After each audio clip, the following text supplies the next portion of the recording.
scenes where the magic sits. It's the heartbeat of the now and the then, where the story starts and never ends. Tune in, lean and feel the groove. Every moment, a vibe you can't lose. It's for the culture, by the culture. Braylon Lee's got the soul to show you. Breaking it down, lifting it higher. Feel the rhythm, spark the fire.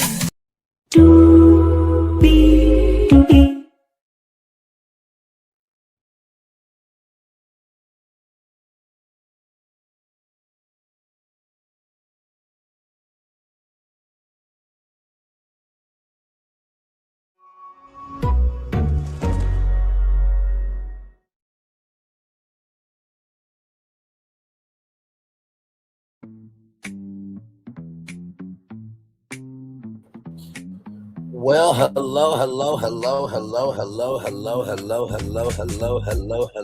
to you,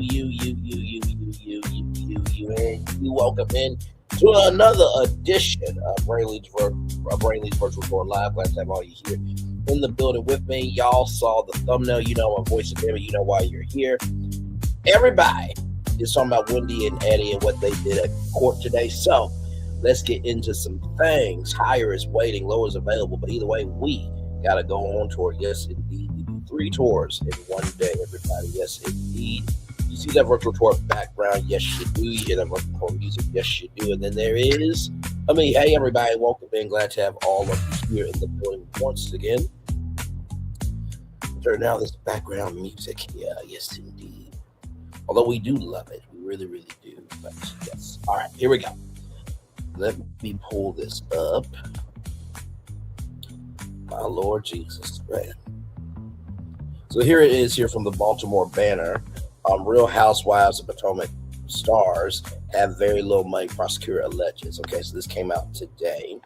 A Carroll County prosecutor said investigators found 67 credit and debit cards in 4 different luxury wallets, including a Chanel one previously reported stolen. Wendy and Osefo, of the Real Housewives of Potomac fame, have actually have very little money. Prosecutor told Carroll County Circuit Court judge at a contentious hearing Friday today about the state's request to access the couple's personal and business financial records. The Osefos, who are accustomed to lying about a burglary at their Pittsburgh home last year, were in the Westminster courtroom in an effort to squash subpoenas for 8 years worth of their records, which their lawyers said were private confidential. Prosecutor Melissa Hawkinsmith argued that the state needs the records, most of which they've already received from the Osefos banks. The public has an interest in these crimes to make sure justice is done in this case. Judge Richard R. Titus said he was inclined to agree with the state and later ruled Friday afternoon in the state's favor to allow subpoenas to be issued. Osefo and her husband were charged in October with 7 counts of insurance fraud, 8 counts of conspiracy insurance fraud, and 1 count of making a false statement to a police officer after being indicted by a Carroll County grand jury. They are set to face trial in April 2026. The alleged burglary happened on April 7th, 2024. The couple said that thieves ransacked their bedroom and closet, stealing $450,000 worth of designer handbags and jewelry while the couple was on vacation in Jamaica. The W said that they determined numerous items the Osefo said were stolen had been returned to stores for refunds prior to the alleged burglary. The prosecutor wrote in court records, an investigation revealed that the Real Housewives couple were burned by substantial debt, prosecutors wrote. Okay, this is what the Baltimore Banner is saying. Last month, prosecutors claimed the Osefos have approximately 40 credit and or debit cards, some of which are believed to be company names, and have, in other instances, used the aliases Pam Oliver and Eddie Hennessy in a deliberate attempt to mask their identity. Now, I will say this, right?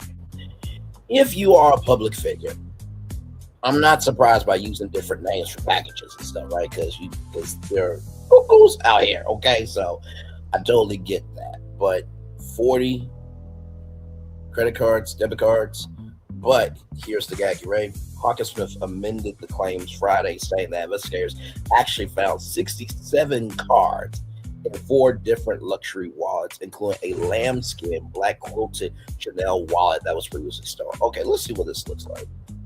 Because I've never seen a wallet like that. Now, I have a very nice wallet my sister gave me for Christmas.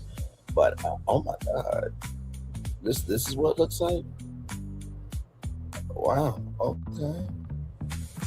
So here it is, y'all. Now, they got different prices for them, okay?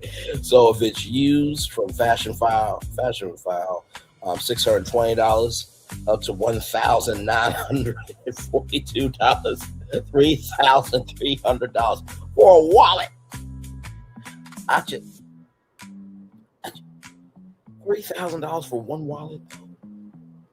Up to that, okay, y'all. Listen, must be nice. But defense attorneys for the Osefo said some of the cards were expired or from joint accounts, and claimed that the prosecutor brought up the number of cards to embarrass the couple. Well, here's the thing, right? There's a difference between embarrassing a couple and reporting the facts, right? As I often say, is it shady if it's the truth, right? Is it shady if it's the truth? Because 40 credit and or debit cards was approximately, stated last month, and that wasn't to embarrass them. They had that many, so that's not trying to embarrass the couple at all. Wendy Osefo's defense attorney, Jeremy Elridge, also attacked the allegations surrounding the pseudonyms and said the couple only used the names for orange packages. There's no evidence to say that the couple used the synonyms in banking records, adding that the state was making a nonsensical argument over the innocent and innocuous names. Are we supposed to take the word that defense Hawkinsmith fired back? Now, listen, I don't know how cold it was, but and no disrespect to this town, but it's like, are no other cars in this town at all? I mean, it looks like they just closed down the street for them. I'm sorry. I am so sorry. Wait, y'all can't even see it. Damn shame. Now y'all can see it. Okay, here we go. We're live. Anyway, this picture right here. Like I said, there are literally no other cars on this street, right? So let me go back here. Let me read this again. Right here, last month, prosecutors claimed the Osefos have approximately 40 credit and or debit cards, some of which are believed to be company names, and have in other instances used the aliases Pam Oliver, Eddie Hennessy, in a deliberate attempt to mask their identity. Hawkinsmith amended the claims Friday, saying that investigators actually found 67 cards in four different luxury wallets, including lambskin black quilted Chanel wallet that you guys just saw that was previously reported stolen. But defense attorneys for the Osefo said some of the cards were expired or from joint accounts, and claimed that the prosecutor brought the number of cards to embarrass the couple. Like I said before, if they got that many cards, that's not embarrassing them, right? Wendy Osefo's defense attorney, Jeremy Elridge, also attacked the allegations surrounding the pseudonyms and said the couple only used the names for orange packages. There is no evidence, he said, that the couple used the pseudonyms in banking records, adding that the state was making a nonsensical argument over the innocent and innocuous names. Are we supposed to take the word of the defense Hawkinsmith fired back? And like I said, I don't know how cold it was, but you got furs on here. It looked like everybody was matching. Like Wendy was matching this attorney. I mean, he's in more of a gray outfit, but still, gray and black. They're kin to each other. And then these two are the tan brothers. Okay. All right. Elridge said the state should have filed subpoenas for the Osefo's bank records previously, arguing that the requests need to be better tailored to the specifics of the case. He called the subpoenas, as they currently stand, a fishing expedition. Oh, damn, not a fishing expedition. Elridge also said that there was no evidence that the Osefos are in financial distress, insisting that the state, which already has a number of financial records for the couple, is trying to develop a motive.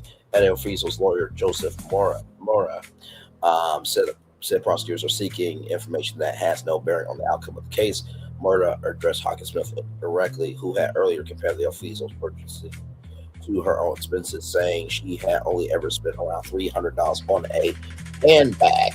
In contrast to the $30,000 Hermes Birkin bags the couple owned. $30,000 for a Hermes Birkin bag. Let's see what Birkin bag looks like.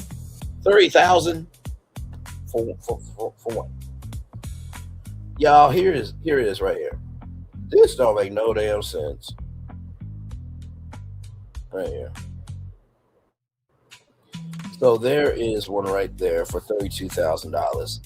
$32,000 pre-owned. This is Coran Crocodile Birkin 35 leather. This leather rather, not leather, but leather. This one, $331,000 for one bag.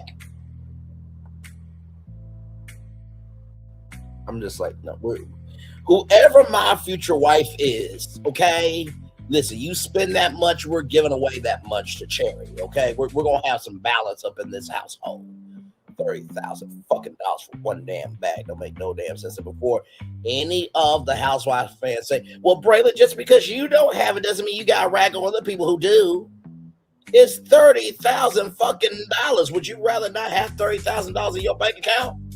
Damn, just.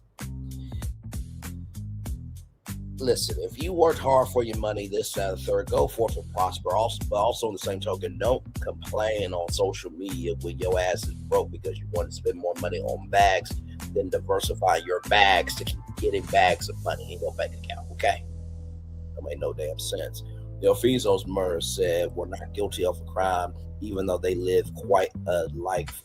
They live a life quite different from the prosecutor. The couple who sat quietly holding hands before the hearing began did not speak during the proceedings. Osefo, known as Dr. Whittington Brown fans, is a television personality, political commentator, and a former Johns Hopkins University professor. She and her husband, who has a number of business ventures, including the grass company Happy Eddie, share 3 children. Osefo is not the only cast member on the hit reality TV show. Who ran into trouble with the law recently. Karen Huger, who also made an appearance at BravoCon, served about 6 months in jail this year for DUI. And Mia Fields-Thorin, who was on the reality television show for 4 seasons and departed last year, was arrested last month in Georgia, charged with larceny involving alleged furniture theft. So that is everything you need to know.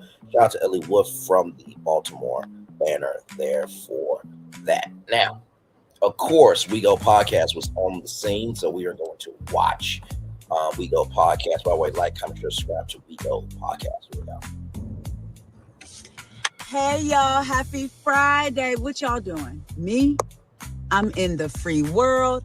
Thank you, Jesus. In the words of Melissa Gorga, sitting in the Wawa parking lot. Why am I in the Walmart parking lot? You may ask, because I had went to court cute, had on my little journalist turtleneck, my jeans. Now, when I first got to court, I had put on my heels to go walk across the parking lot. Child, I was high heels on my tippy. It was taking too long to get there. I doubled back, went to my car, put back on my sneakers and said, "You are a journalist. You got a job to do." So get there. Same place as it was before. Go up inside. Shout out to Chantel. Meet Chantel from Reddit. Y'all have probably seen her account on Reddit before. I forget her Reddit name, but when I do my video later, I'm going to make sure I have all her information tagged. Hey, and shout out to Pam, in. Paging Dr. Pam. She was there as well. We sit down. Y'all, your girl is free. You know why I said I'm free? I am free. Praise the Lord. I'm free. Wasn't held in contempt for taking a courtroom picture allegedly. My soul is resting. Y'all, so when I took that picture last time, allegedly,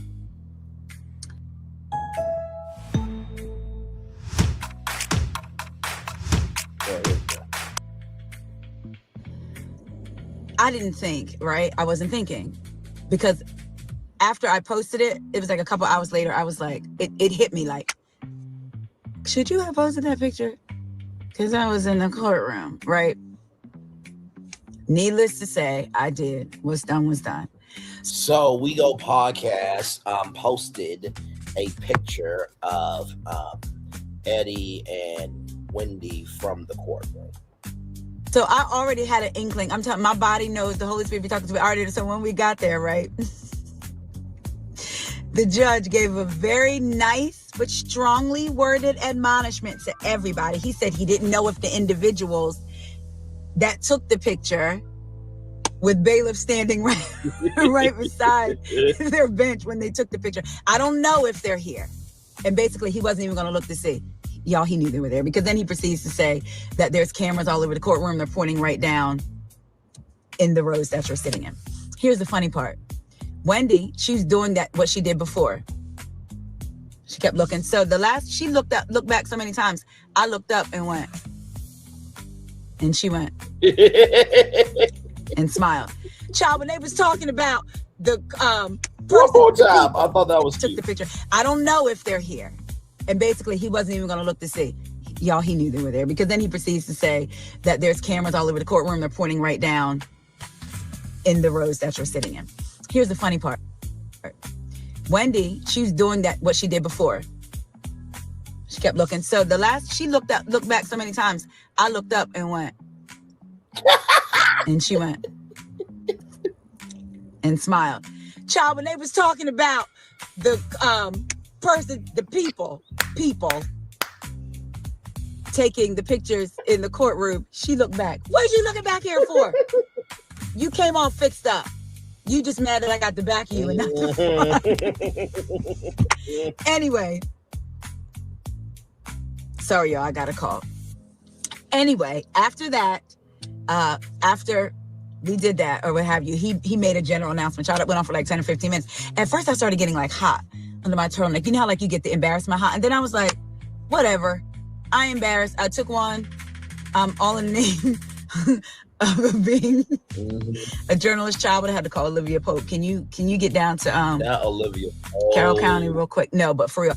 And when I first posted it before, I was thinking all courthouses are the same. Yes, some of them do have their federal rules or whatever. But when I was in Montgomery County at Karen's trial, everybody had their phones out. And shout out to Chantel, because Chantel, the one I met today, was the one that was live streaming from Reddit, and the judge said something to her. So I'm like, oh, we're sisters in arms. Oh, okay, we both got our lashing. But so I just assumed Carroll County was that way. Even after they made mention of the phones, I still just kind of assumed, because you have to have your phones off. But I was thinking Montgomery County, it was cool. So they're all different. And the judge even said that. He said the counties in Maryland are different, but this county, they do things different. And I get it. I respect it. Because like I said, I thought about it after I posted it. Like, but you know, it is what it is. But shout out to the judge. Hey. Anyway, I'm going to do a longer video later, because I have a page full of notes. Y'all had to write by hand. Imagine being able to I build. remember when we used to do that, right by hand with our notes. And by the way, shout out to We Go Podcast. I was on with We Go Podcast and Empire for one of their lives when we talked about surviving Carlos King, I think, and she seems like a great personality. And honestly, to tell you the truth, listen, whatever's going to happen to Wendy and Eddie, of course, we'll cover it, because we are watching The Real Housewives of Potomac. But in addition to that, have you not seen how many cases we've covered this year alone on this channel right here? So it's interesting, because law and pop culture, or pop law, is, connecting more and more and more and more. Shout out to the 3 people that are here. Like, I'm sure, subscribe, glad to have y'all here. Thank you for being here. Let's get back to it. Build anything just by thinking about it. Meet Base 44. Now I got to do hand exercises. But long story short, I'm going to sum it up, and then I'm going to go into detail. Today was a motion hearing. So what the the prosecution wants access to a lot of bank records, a lot of financial information for the business stuff. Like, they have something like S&B Consulting or something consulting. My apologies, I forget the exact name. And then Wendy's Onye, Home Essentials line. They want access to those financial records. They want it all. And the defense is saying you shouldn't be able to have all of it, because there's no ties to that. They're saying that the prosecution is trying to play this out in the court of public opinion. And when it comes to selecting a jury for their trial, there's no jury of their peers in Carroll County. And it's funny because my girlfriend, who's a paralegal, who's going to be a lawyer, shout out to her, she has her own paralegal firm. She discussed that with me back when this came out. She was like, well, they'd be better off trying to move the trial because there's no jury of their peer here, meaning it's mostly a white county, right? Right. So the defense was referencing, he said basically he felt like the prosecution was following a certain rule about jury selection that could happen in a more urban county, his words, a more urban area. Urban means black for the rest of y'all in the back. Like Baltimore County, Baltimore City. But he didn't think that was going to happen here. Again, he feels like the prosecution trying to play it out. Court of public opinion is trying to embarrass the Osefos. Mm-hmm. He made mention of something that I talked about in one of my videos. Remember when the news first came out that Wendy and Eddie were using aliases? People automatically jumped to, oh, they're using them to get credit cards and loans. Right. When I read that in my mind, I said, if you read it, it's not saying that. It's throwing that in there amongst other things. Mm-hmm. So when you first read it, your immediate instinct is to think, oh, they're using false names, but that's not, they weren't saying that directly. Right. But I felt like they were trying to paint that narrative. And the defense attorney brought that up today. He said the prosecution is throwing out lines and phrases that aren't true. Mm-hmm. And so for instance, he brought up Pam Oliver and Eddie Hennessy. The fact that he was saying it in court was so funny. They were used for packages, to get packages delivered. Nowhere is it tied to fraud. Right. He also brought up, he said some of their personal finances, maybe, but they want the business finances. And he feels like it's just for the sake of embarrassing the Osefos. None of what they're saying ties to fraud. He said. Now, I will say this, right? If they are trying to get the records, which it seems like they are, maybe they want to look at the personal and professional records alongside the purchases that they made and see if there's any discrepancies. That's the only thing I can think, right? Said that they've been doing this case for 18 months and they just now are asking for discovery after being charged. And then the defense has only been able to see a little bit of the discovery of what the defense has of what the prosecution has so far. But in that discovery that they have been able to see, they say the prosecution has nothing. Right. Okay. So the prosecution then gets up and says, when you're looking at one statement or you're looking for one thing on an item, but let me get my book. I was going to save this, but let me just get my little book. Y'all, look, my husband gave me this because I almost walked out of the house without it. Shout out to him. She says that basically when you're looking, they were looking for one thing and then it led to another thing, which led to another thing, which led to another thing. And that's why they need all of these records, because when they looked at some records, there were a lot of transfers from their business account to their personal account, from their business account to their personal account. So they feel like it could tie into that. Y'all, I'm not gonna lie. When I was listening to defense, I was like, they got it. They got it. Child, the prosecution came in and was like, hold on. And I was like, at one point, me and Pam looked at each other and was like, Pam said, this is a lie. I said, it's a lie. Mm-hmm. It's wild how the law works. They're both stating the law, both sides, but depending on how it's presented and what argument is presented would have me like, y'all, I can imagine being a juror on this trial.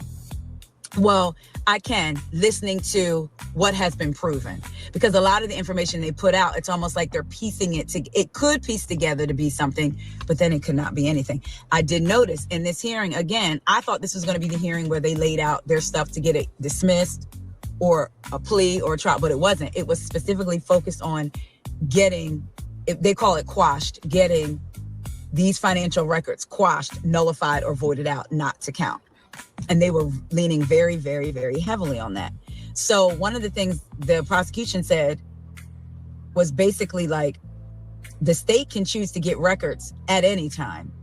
And they have the public has an interest in this case of fraud. It could affect the public.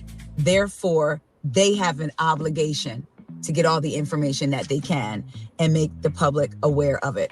Now, the defense is saying They want all of this. We want all the records that they're trying to get is so much that we have an actual, because there are actual trials in April, that we have a trial in April. There's no way we're going to be able to produce all this stuff, get all this stuff done. It's an unfair burden on the defense to try to have to go through all that. Child, the prosecution said, y'all have zero burden on producing records. We get into records, of which we've already got some, 40-some records. And the banks had no objection to us asking, because the judge asked, did the banks have an objection to you getting all these records? The prosecution said no. Y'all, I think they're going to be able to use the records. I have to tell you, being able to watch other content creators is just pure joy, because I am you know how like there's like audio files that they listen to every note, beat, rhythmic sound in a track. I am a storytelling file, right? So when I'm listening for voice inflection, intonation, I'm listening to passion, I'm listening to everything. And so if you're that good where I can just sit back and watch, that's how I know you're good. Because the truest storytellers can be able to hold an audience regardless of what they're talking about. If you got to keep referencing back points. Now, here's the thing, right?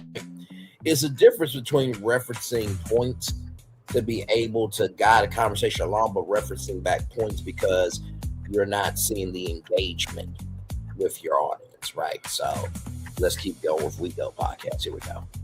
Because I don't want to go over everything with y'all just yet. I want to give y'all the basics. Also, remember how we found out that the Osefo allegedly tried to claim $450,000 worth of stuff. They only got paid out for the ring. The prosecution, it came out, they only got $25,000, she said, before the other insurance companies called on. All of this, y'all, and they only got the $25,000 that was verified. Oh, that's embarrassing. So because originally it was supposed to be like $400,000. So after Wendy and Eddie went, how can I put? Oh my God, I'm a rambling. Comes greatness. Give me time. So even though Wendy and Eddie tried to go after the insurance companies, or go to the insurance companies rather, for $400,000, all they got paid was $25,000. So from $400,000 to $25,000 is very, very, very sad. Let's keep going. And I'm telling y'all this piece because of the prosecution's argument. They said during their search warrant, they found 4 wallets, 4 of which belong to a couple belong to Eddie. One of the wallets they made sure to say was a Chanel lambskin that was reported stolen. But they found it. And she made sure to say previously that the Osefos were specifically asked, had they replaced any of the stolen items? They said no. So then to go to their home when they did the search and find the wallet, they know that it's the wallet they reported as stolen because they said that they didn't replace any of them. Child. So they said they found in one wallet 9 debit and credit cards, in another wallet 15 debit credit cards, in another wallet 24 credit cards. They found a total of 67 credit, debit, and store cards. And I immediately thought they could be expired. They could be old. There are some cards that I need to get rid of that I no longer use or no longer are active or any of that. So it could be that. But again, that goes back to, I feel like what the defense said. You're throwing this out there because they also said the Osefos' finances are bad. They said, I'm trying to get the exact wording that she used. She said, yeah, someone went to Best Buy. She's working. Making a holiday video? Yep, with my new MacBook Air. The Osefos, wait. I'm trying to get the exact words, y'all, because I was like, oh my gosh. Basically, she said that Finefos are in a bad financial place. They don't have any money. And they live the The Osefos have very little money despite their public images. So then the defense was like, the prosecution just proved what we've been saying. They're throwing out statements and wanting access to their bank accounts to embarrass the Osefos publicly. There's no proof. He said there's no proof that the Osefos' finances are bad. There's no proof that they're in a bad financial state. And then the prosecution threw out, my bag, my most expensive bag is $350. We're talking about her bags. They're like $8,000. And the defense was like, there was no need to say that. Like the prosecution is basically, you're saying that to get a reaction from the public and in front of the media, because there was ABC News there, Baltimore Sun was there, we were there, me, Pam, and Chantel were there. So we all have blogs and YouTubes and, podcasts. So he said that they're throwing out these phrases to create a narrative. And so the judge said, and they both, the defense and the prosecution both cited other cases that they could that the judge could reference, for their sides, I guess, to be heard, because, they both want to win. And the judge said, two of his cases were canceled today or something. One of his long hearings was canceled today. So he has nothing but time. He's going to read the cases that the defense and the prosecution decided, but he's inclined to side with the state. So the financial records might be allowed. Y'all, they talking about 8 to 10 years worth of financial records. They are going through everything, every transaction, everything. I'll get more into it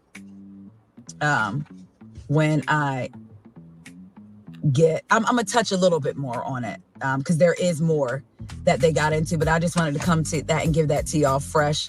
And I did take a picture and post it of Eddie and Wendy at the press conference, and then shout out to another woman that was there. I videoed some of the press conference. She got a better video, and I'm going to have all of her information. I'm going to show the video in my longer form video that I do. Shout out to her and give her name because she airdropped it to me because her was better than mine. Shout out to her. That I don't have her name off the top of my head. I'm afraid of dogs, but she had a beautiful service dog named Griffin. So shout out to her. So I will be sharing her information. She uploaded it. She was in Carroll County. She lived there, and she was like, "Oh my gosh, this a housewife? What?" So she came. But yeah, so and that comment there goes to show you not everybody knows about Bravo, because that's the thing too, right? Like I said before, there's a difference between viewers and consumers. Viewers, they watch the show Saturday nights, 8/7 Central, Bravo. Consumers, they want to consume everything. But then there's just the people that are just regular schmegular observers, right? So 3 different audiences. That's what today's hearing was about. Their next hearing is in January, and remember how they were going to be tried together, then they weren't going to be tried together, then their last hearing they wanted to be tried together. Well, at their next status hearing, they will go over whether or not they're actually going to be tried together. I said, is all this postponements? Because their actual trial is in April, but so what we're doing now is having status hearings, and the actual trial is in April. So I just wanted to come to y'all with that. Your girl's free, about to get to work. Like I said, I changed out of my cute little court stuff, put on my gym stuff, because that's what I do, of service to the people. Love y'all. Talk to y'all later. See ya. Beautiful, beautiful smile. POV, this unboxing is sponsored by... Shout out to the one and only We Go Podcast. So a couple of tweets here from We Go Podcast. Here we go. Baby, some bullet points. Prosecution says the Osefos are in financial distress. Talked about the cost of Wendy Chanel bag and says there was motive. Defense says prosecution is trying to embarrass the Osefos and hinted to race being at play. We are back in court, folks. Just smiled and waved at Wendy. She is gorgeous as ever.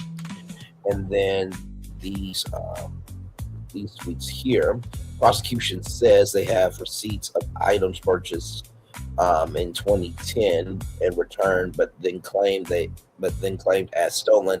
They only went back to the year 2018 because they felt the bank may not be able to provide them records for anything before 2018. Defense wants the court to quash, nullify / void the subpoena for the business financial records.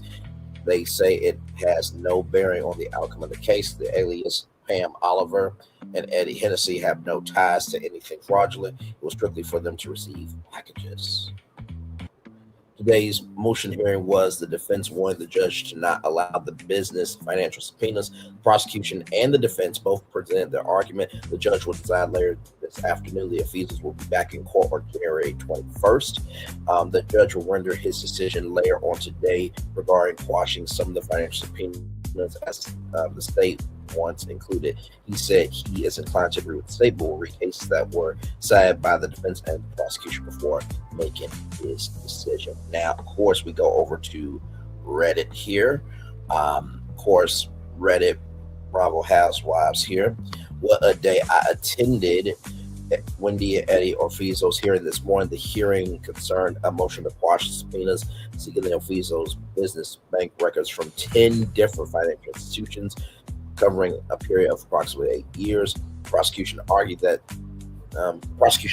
have evidence of the Osefos acquiring items they claim were stolen going back to 2010 and asserted that there is a pattern of purchasing luxury goods and then returning them. As part of that argument, they referred to the existence of 67 credit, debit, and store credit cards found in the residence. Prosecution also stated that Osefos received approximately $25,000 before other insurance companies were notified of multiple claims. The defense pushed back, arguing that this was an attempt to embarrass the Osefos and portray them as being in financial distress in order to manufacture motive. Defense counsel also argued the state failed to show any nexus between the business accounts and the alleged fraud.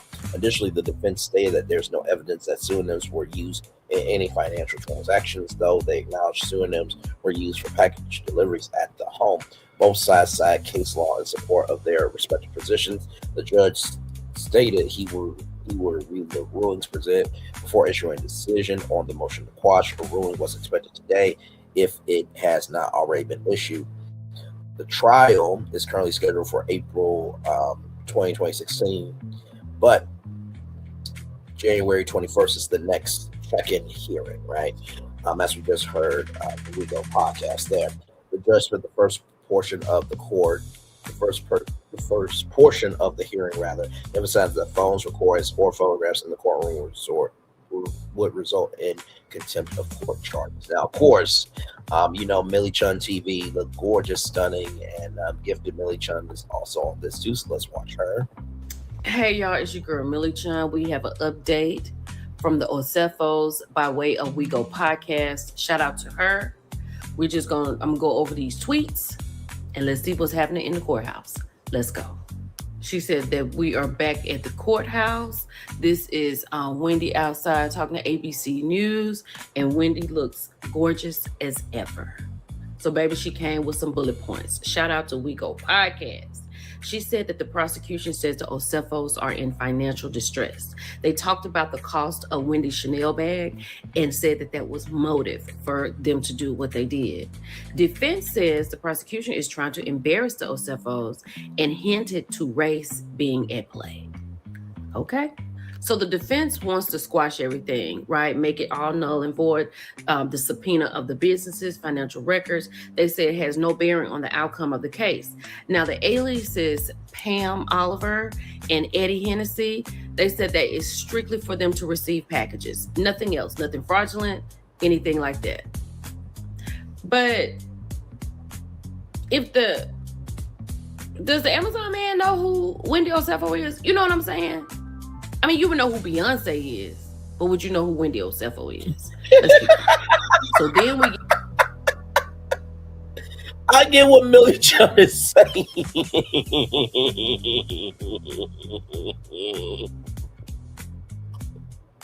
I'm only laughing because of how Millie Chun executed that, because it can sound a little shady, but I get what she means, right? Like, unless you were delivering to Pam Oliver on a regular schmegular basis, and you're like, oh, wait, Pam Oliver, Eddie Hennessy, and you never see them, right? Because they're like, oh, you can just leave that outside the door, which if they have a ring cam, which I believe they do most homes and apartments have Ring cameras.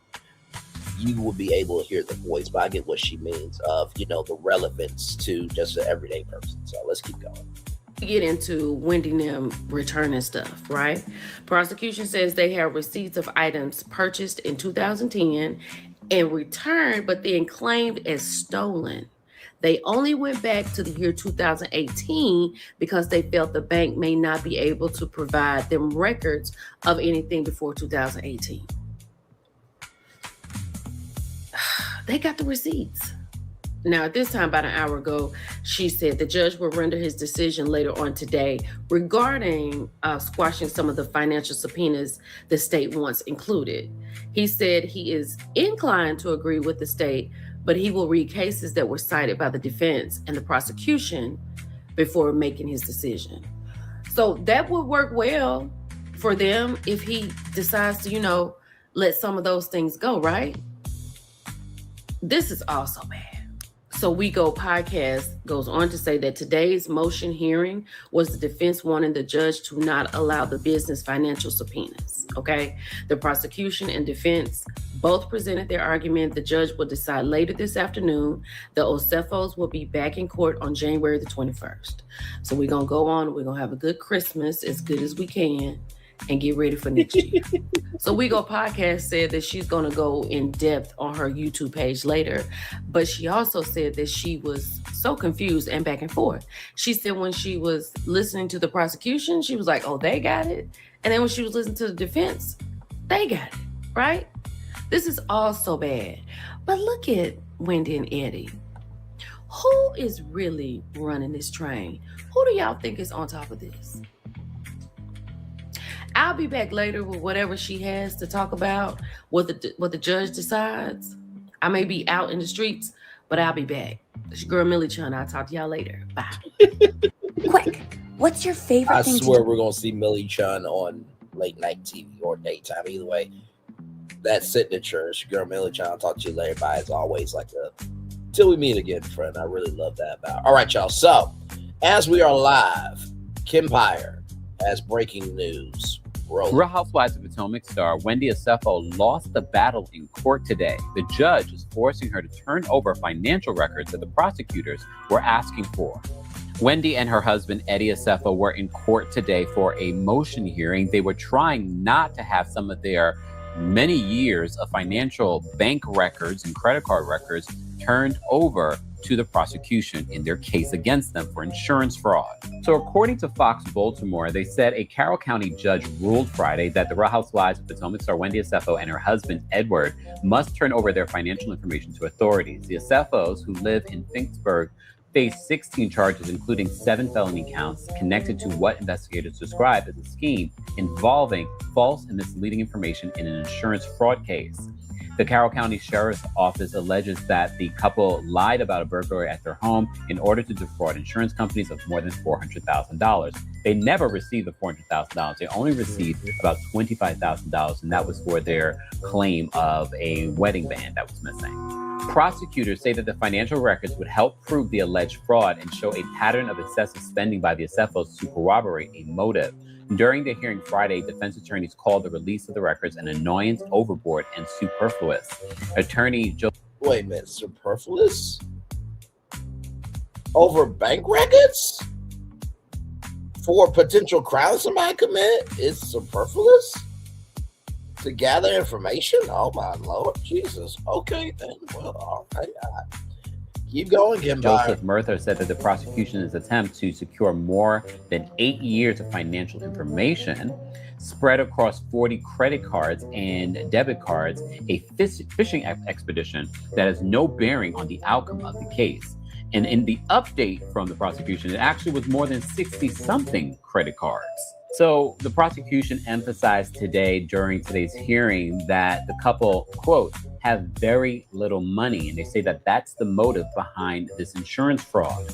According to the Baltimore Banner, last month, prosecutors claimed that the Osefos had approximately 40 credit cards and or debit cards, some of which are believed to be in companies' names, and have in other instances used aliases like Pam Oliver and Eddie Tennessee in a deliberate attempt to mask their identity. The prosecution amended the claims Friday, stating that the investigators actually found 67 credit cards in 4 different luxury wallets, including a lambskin black quilted Chanel wallet that was previously reported stolen. But defense attorneys for the Osefo said that some of the cards were expired or from joint accounts, and claimed that the prosecutor brought up the number of cards to embarrass the couple. Defense also claimed that there's no evidence, he said, that the couple used pseudonyms in banking records, according to the state that was making nonsensical argument over the innocent and innocuous names. The prosecution responded and says, "Are we supposed to take the word of the defense?" Osefos go to trial in April of 2026. So that is breaking news from Kempire here. As Nene said, you never win when you play dirty. This is about to be so embarrassing for them. I really want Wendy to come back next season, but if she does, they are going to drag her. Eddie Hennessy took me out. Me too, child. Me too. 60 charges, 7 felony counts. I know they got to be afraid. My goodness, so sad. Like I said, they should start a new show, Housewives, Handcuffs for Freaks and Felons. Why y'all do this in the comment section? Go forth and prosper, though. I'm here for it, of course. 16th person like that comment. Me.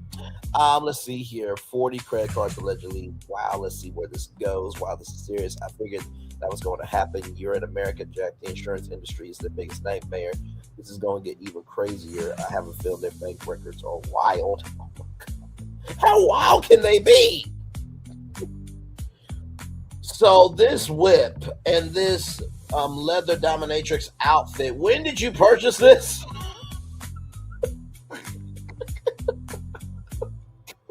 That's it. I want to know what Very Little Buddy is, bitch. Hey. I'm sure they have a whole lot that actually is not looking great. This isn't all Wendy's fault. Eddie is just as deep. I know his mother is on the line telling him what mistake he made daily. Damn. Oh my, I wonder if they will appeal the judge's ruling, seek to have the doctors provided under seal for protection and camera review only, or seek camera redactions for any trial exhibits 8 years back is pretty far given the charges at issue. They're building their case. The FSOs need to position themselves. Why do you need that many credit cards? They should have just filed for bankruptcy. Lord, her mama must be praying up a storm at her altar.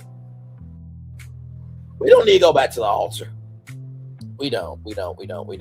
Baby, hey, this has got to be a devastating ruling. 40 to 60 credit cards. My God, I see what they're trying to do, but no, baby, that type of thing don't work. What does that have to do with the insurance fraud? Do they have a case or not? I feel like they're changing the conversation and going on fishing expedition. They don't need this to prosecute insurance fraud. We see there's a motive, there's evidence, their evidence rather is sounding shaky if they're still looking for info 18 months later. So I'm praying for them both. Wendy is so arrogant. She thinks she's smarter than the insurance company. Their FISOs are about to be embarrassing example for everybody to see. Did PK and Dorrit get away with insurance fraud? You know they were robbed like 3 times while on Bravo. He needed the money to pay off a big debt in Vegas. Girl for a sham. They're going to jail. Why? Y'all, why? Why would they do this? They had so many different ways. Well, it's not looking good for Eddie 6'7". This is so ugly. They should have known better. Can't be like this and think you're never going to get caught. I like this couple, but this flex ain't it. They messed up and got caught. They're not the only ones. The fact that some folks are so giddy is weird as fuck. So that is the latest from Kempire and his comment section on this story. Like I said, y'all, this is going to be quite interesting. Like I said, in addition to that, the cameras are still following Real Housewives of Potomac. I think this coming weekend is going to be Angel and Bobby in Colorado. So we shall see. I know Angel is watching. And I know she has a lot to say. I'm like, oh, you said I was evicted. Did you see yourself in court? So I can only imagine what they are going to be saying in the season to come, but also to what they're already saying in Potomac. So So yeah, a lot going on here. So we're gonna take just a little bit of a commercial break so I can get my child out together. Sorry, y'all. My eye is fine. It's just sometimes stuff gets in your eyes. Right now. It's all good. The neighborhood though. Okay. Ooh, Jesus. Some people in the building, thank y'all so much for being here. Like, comment, share, and subscribe. I've been refreshing We Go podcast to see if she has the video out, and so far I'm not seeing anything as of right now. It's just the quick courtroom recap that I played for you all, but nothing new. But yes, it is. So yep, and by the way, that breaking news with Kim Pyre broke 40 minutes ago. So let me see if anything else is popping up about Wendy and Eddie while we're here. Let's see.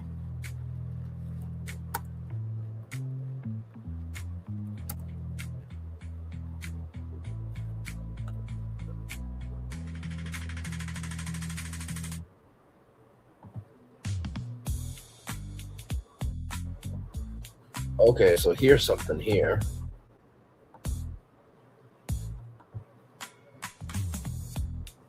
All right, so here is this. It's a Dog's Life 18.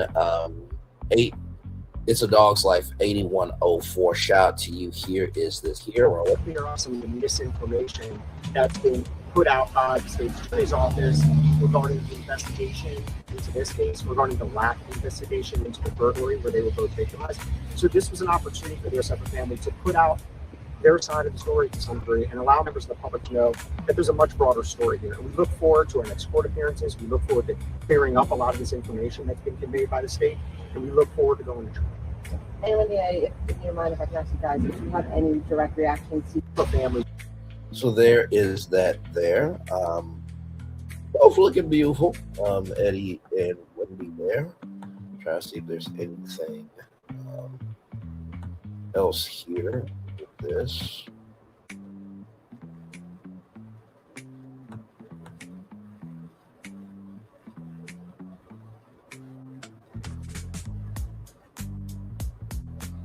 Let's see here.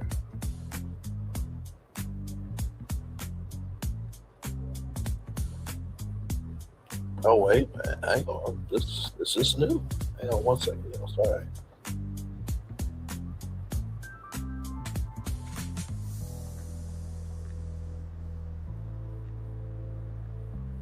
Oh, that's an old clip.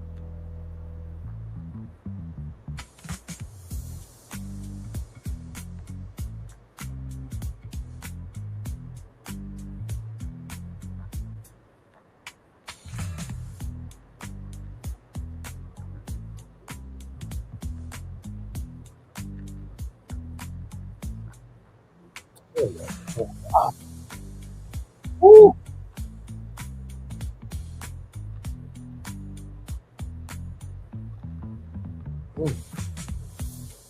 Ooh, sorry, y'all. My eye is. Ooh, sorry.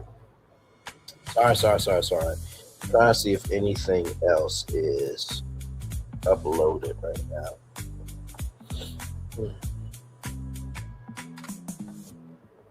Let's see here.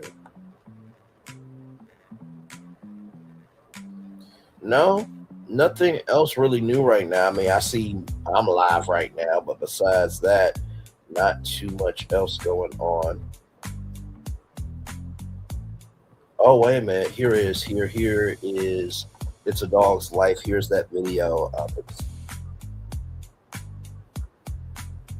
Oh, she only got 2 subscribers and 70 views. Wow. Okay, let's watch this here.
Let me go back. I'm so sorry, y'all. That y'all were able to hear that. Here we go. Okay. Good morning from rainy but beautiful Carroll County, Maryland, where the Osefos showed up today with 2 lawyers and what appeared to be a paralegal. Wendy looked beautiful in a black and white kind of jumper with heels, and Eddie was wearing like a gray suit. They both looked wonderful, but Wendy looked pretty skinny. So I don't know if all this stress is getting to her, but she definitely looked very thin.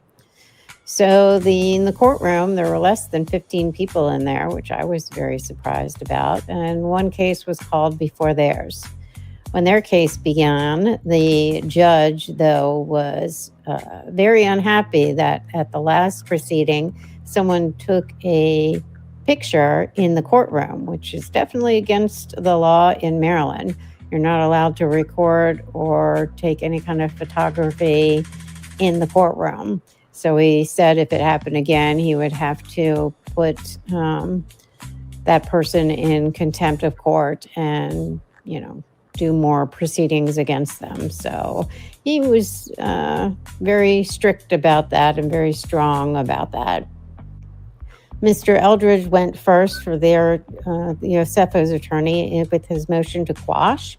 He was saying that he thought it was overly broad and burdensome for them to get that many years of bank records from all of them. Y'all, I just got a update here live. Okay, live. Oh my God. Okay, here we go. So they are going live tonight on Instagram to discuss Wendy and Osefo's motion hearing. So that's like right now. So let's go to Kim Pyre live on Instagram. Bring this to you all here.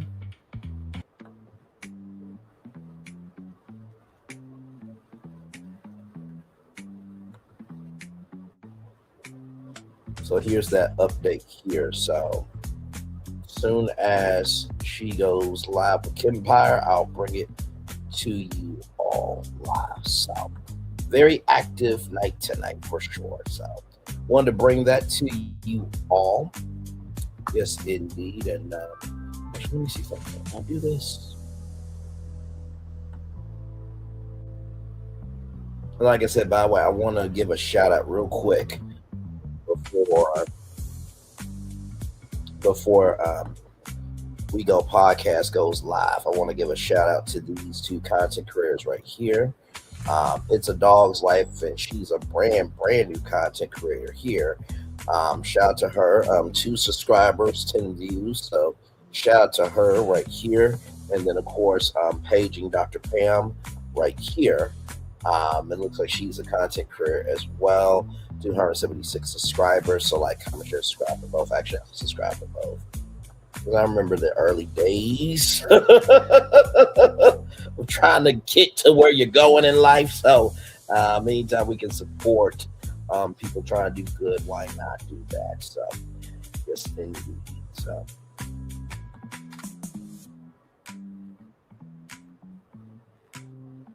yes, indeed. So she literally put out that notification right here about 6 minutes ago. Right here tonight, 9:30 p.m. Eastern, 6:30 p.m. Pacific on Instagram. So right there, Empire. So we're just waiting for them to go live. So let's go back to this here.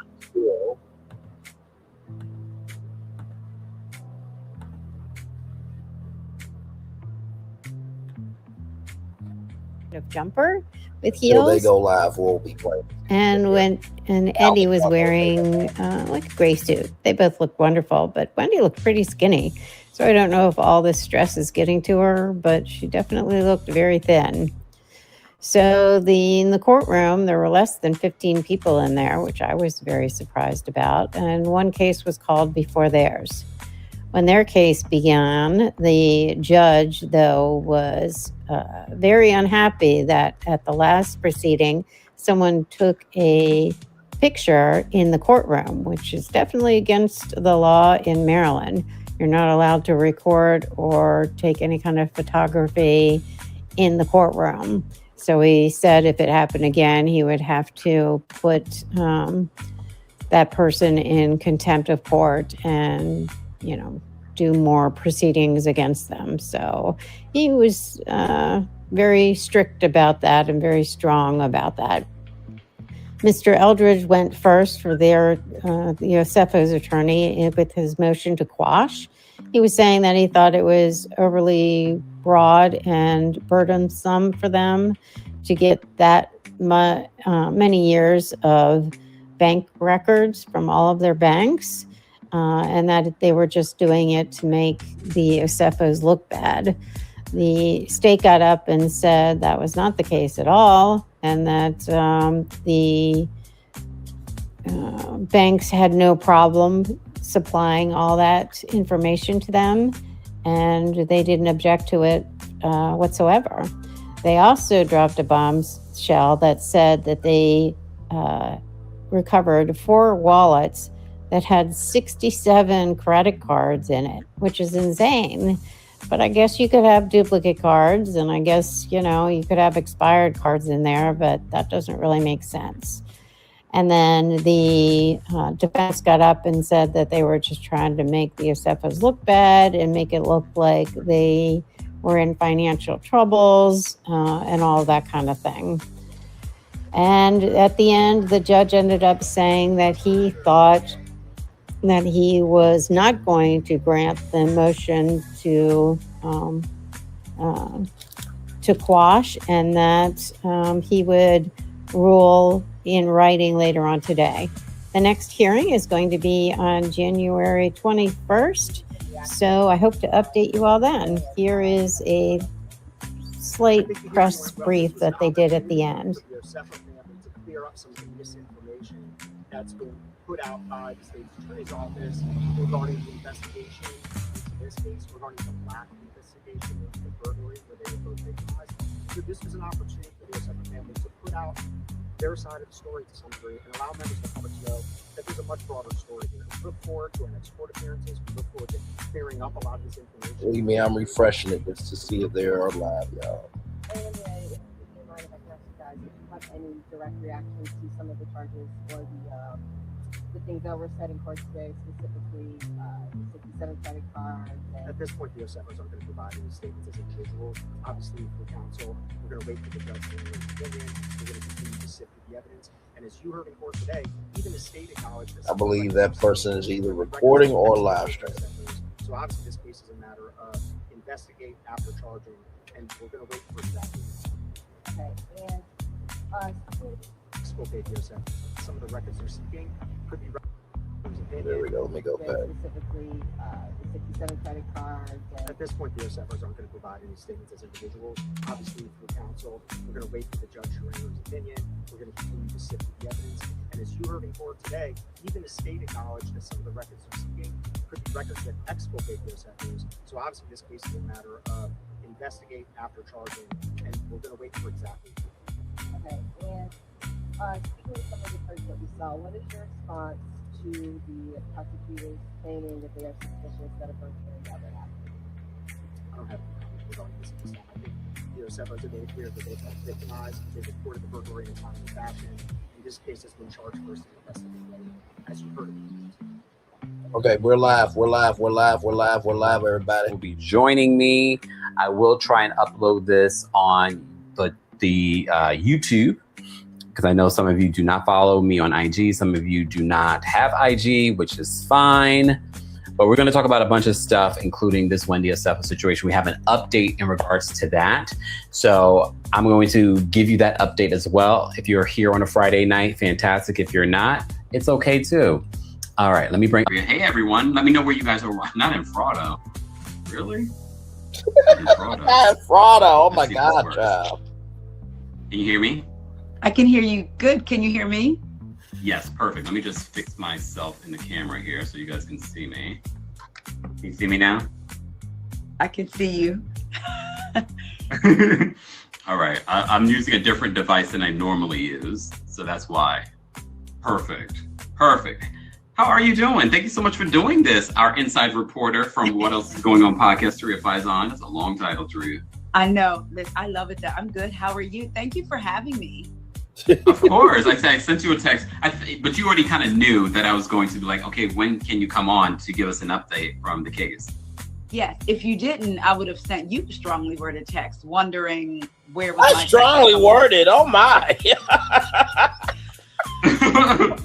She did tell me that. She did tell me that, which is fine. That's it's just real please forgive my mind because you know I'm doing so many other things. I know, friend. I got you. I know, but I've given you like 27 hours. And then it would have been less. It would have been less than that because I almost completely forgot about them going for. I think you almost forgot too. Yes. Because the 19th just snuck up on us. It was like we were just there. Oh, we were just there, but we were just there. Can you tell people a little, just briefly, about your first experience? Because that's when you found out that there was going to be this December 19th hearing. Yes. So the first trial we went, it was a motions hearing. They wanted to, well, let me go back. Remember when they were first charged, they were charged as co-defendants. Then they filed to be charged separately. The last hearing we went to, they decided to file a motion to be charged together. So that's what that was about. It was just them being able to file together, which is interesting because in this hearing at the end on January 21st, we will find out if they are in fact being tried together because that's still also we don't know. We don't know. And I think the likelihood is that they will be on trial together. Yeah, I think so. I was thinking that from the jump. I think it would make sense. It was interesting because their separate lawyers are from the same firm. So like you have the younger lawyer was Wendy's and the older, I don't know if that was the father or whoever was Eddie's. The Wendy's lawyer spoke for most of it, but the other lawyer did step in and speak as well. Wendy had on a bust down this time. Y'all saw I think it's important for us to talk about what happened during the last one because you took a photo inside the courtroom, the backside of Wendy and Eddie, which went viral everywhere. And I mean, I told you should have put your watermark on it. I'm glad you didn't because it would have been even worse for you. Y'all, let me tell because the judge had a little bit of something to say today about that. He did. I thought I was going to need Olivia Pope to come on down to Carroll County. The judge is, I said before to you that I thought the judge was personable and was nice, right? He definitely was. So he says, before they start, I would like to make an announcement. I would rather give a warning than have to take action afterwards. Ooh, I'm sorry, I'm just shuddering at the fact that I'm free right now. He says, the last time they were here, there was a picture taken in this very courtroom. The individuals that took the picture with bailiffs, two bailiffs standing right next to their bench, and that is not allowed. And he did go into saying how every county is different, because when I went to Karen's trial, it was like you could have been hanging upside down taking notes with your phone up. it was cool. Which is interesting that we didn't see a lot of footage from Karen's trial. Well, shout out to Chantel from Purple Panda, I believe, on Reddit. I'm going to get her exact name. When I got to Karen's trial, someone was being admonished for live streaming it to Reddit, and it was her. And she was there today. So I said, we both got our lashing from the judge. The judge used he said, I don't know who these individuals are. I'm sure he knew. Carroll County is not full of chocolate. There wasn't many of you. The only chocolate drops he knew it was a chocolate drop, and the only chocolate drops in the courtroom was us and Wendy and Eddie. Both chocolate. So he said, I'm not sure of the individuals, but I just want to let you know there are cameras pointing down from the ceiling directly into the seats you are sitting in. Again, I'm not going to put those individuals in contempt. I don't know if they're in the courtroom. I'm not even going to see. I just want to make the warning. And at first, you know, like when you start a feeling of embarrassment, and started like from my midsection and started coming up, like my neck. And then I said, no, I did it for journalism. I took one for the team, as you and I discussed earlier. It was a lesson to make sure that I know where I am and what's allowed where, make sure I'm following protocol. And then the embarrassment went away. But I will tell you this. The last time I was here, I told you guys, Wendy repeatedly looked over her shoulder to see who was coming. She did the same this time. The third time, I got tired of her looking. So when she looked, I said, and she went like this. She goes, so like, she goes. Now she looked you up and down. She said. For those that might be listening to the podcast version of this, Taria smiled and waved at Wendy, and then Wendy smiled and looked her up and down. Kind of like. I feel. What was your perspective on her looking around the courtroom, and why there was more press this time around than the last time? There was press this time around than last time because that picture went viral. You're welcome, press. Oh, I didn't think about that part. I said, you're welcome. As soon as I pulled up and saw the cameras, I was like, oh, because y'all wasn't even finna cover this story before. But now you're going to cover it. I remember there being discussions on, was there a person that put this together, Eddie or Wendy, based on the body language and then seeing them outside the courtroom, standing behind their lawyers. I sent you the video while they're talking to ABC News. Wendy is vamping to me, her face. I almost felt like Wendy is just, and Eddie to me is just like not looking anywhere. I almost felt like Eddie was like, Wendy was like the madam, like, did you put this together? Her not the madam. I don't know if she's not taking it serious. I believe there is a part of her that is enjoying this attention. I truly outside the court. Yes, I have the video. I want to see if I can share the video with you guys. Yeah. Let me see if this works. Corey tried to up the audio so you could hear it, but he there was no way he could. But I want y'all to see this video and to see concentrate on Wendy's face in this video. Hold on. Can y'all see the video on my screen? We can see it, but we don't see the top of their heads. We only see like. Hold on. We see from the neck down. I'm using a new device, so that might be part of the reason. All right, let me go back to here. Let me go here. All right, so I probably won't be able to show you the video, guys, but it's okay. What did you think? Well, here's the thing, and I was saying this before on TikTok. I was live on TikTok, and her facial expression to me was sort of like she's smiling a little too much. And when you watch the video, and I showed the video earlier today on my YouTube, she's smiling a lot, but she's not smiling at the camera. She's smiling at all of you that were behind the reporter. Mm-hmm. And mind you guys, for those that didn't know, she spoke to ABC News. Well, she didn't speak to ABC News. Her attorney spoke to ABC News, and she was standing behind him along with Eddie. Mm-hmm. And she was smiling at you guys. Yes. And that's what she was doing when she was in the courtroom, turning around. How many people were there, though? Like, paint the picture for us. Like, you have ABC News in front of you guys. So when I walked in up front, I saw ABC News. I was like, oh, okay. Shout out to Chantel again, who is also a YouTuber and a blogger, and Pam, who was there last time, paging Dr. Pam. So we go upstairs. We go upstairs, and I knew more people must have been coming because the courtroom is small. So you walk up the steps. As I'm walking up as I get up to the top of the steps, I'm looking at the board. I hear the gentleman that's wanding people down say, as people are coming in, oh, you must be here for the Osefo case, I assume. Ooh. Yeah.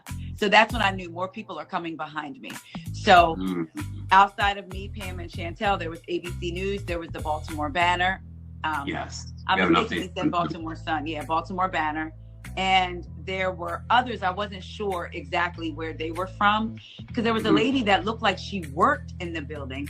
And you can see in the video that I sent you, if you go back and watch, you can see her coming like she was running down the courtroom steps to get in front of Wendy and Eddie right next to ABC News. Oh. But I wasn't sure if she worked. It looked like she worked at the courtroom. So there was much more attention to Wendy this time around. That is a good point of view saying, yes, see, that it was just very much, I'm here. That smirk on her face. Yes. And why was she wearing her Chanel bag? Because I think they have it. I think it's been seized. Well, no. Okay, other one? Because that was one of the. Okay, let's just talk about what happened in the hearing. For those that are just joining us, I'm here with Therese Paisan from the What Else Is Going On podcast. She's covered a few of these Potomac ladies. You were at the Karen trial when she was sentenced. And then, of course, you were at the last hearing. The trial, we found out today, will happen April of next year, April 2026. That's right around the corner. It's only 4 months away.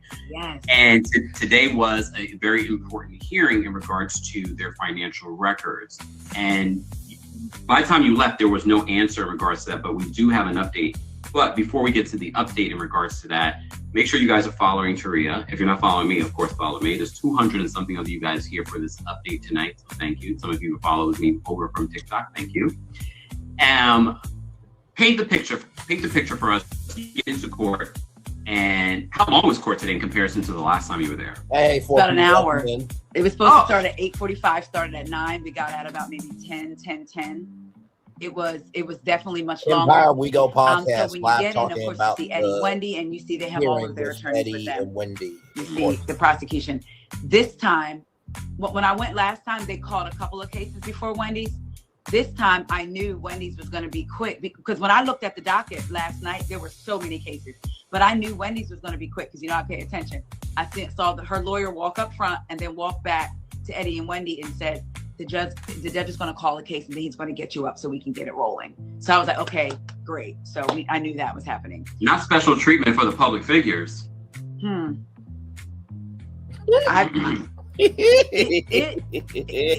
It was definitely, it felt like, what is it called?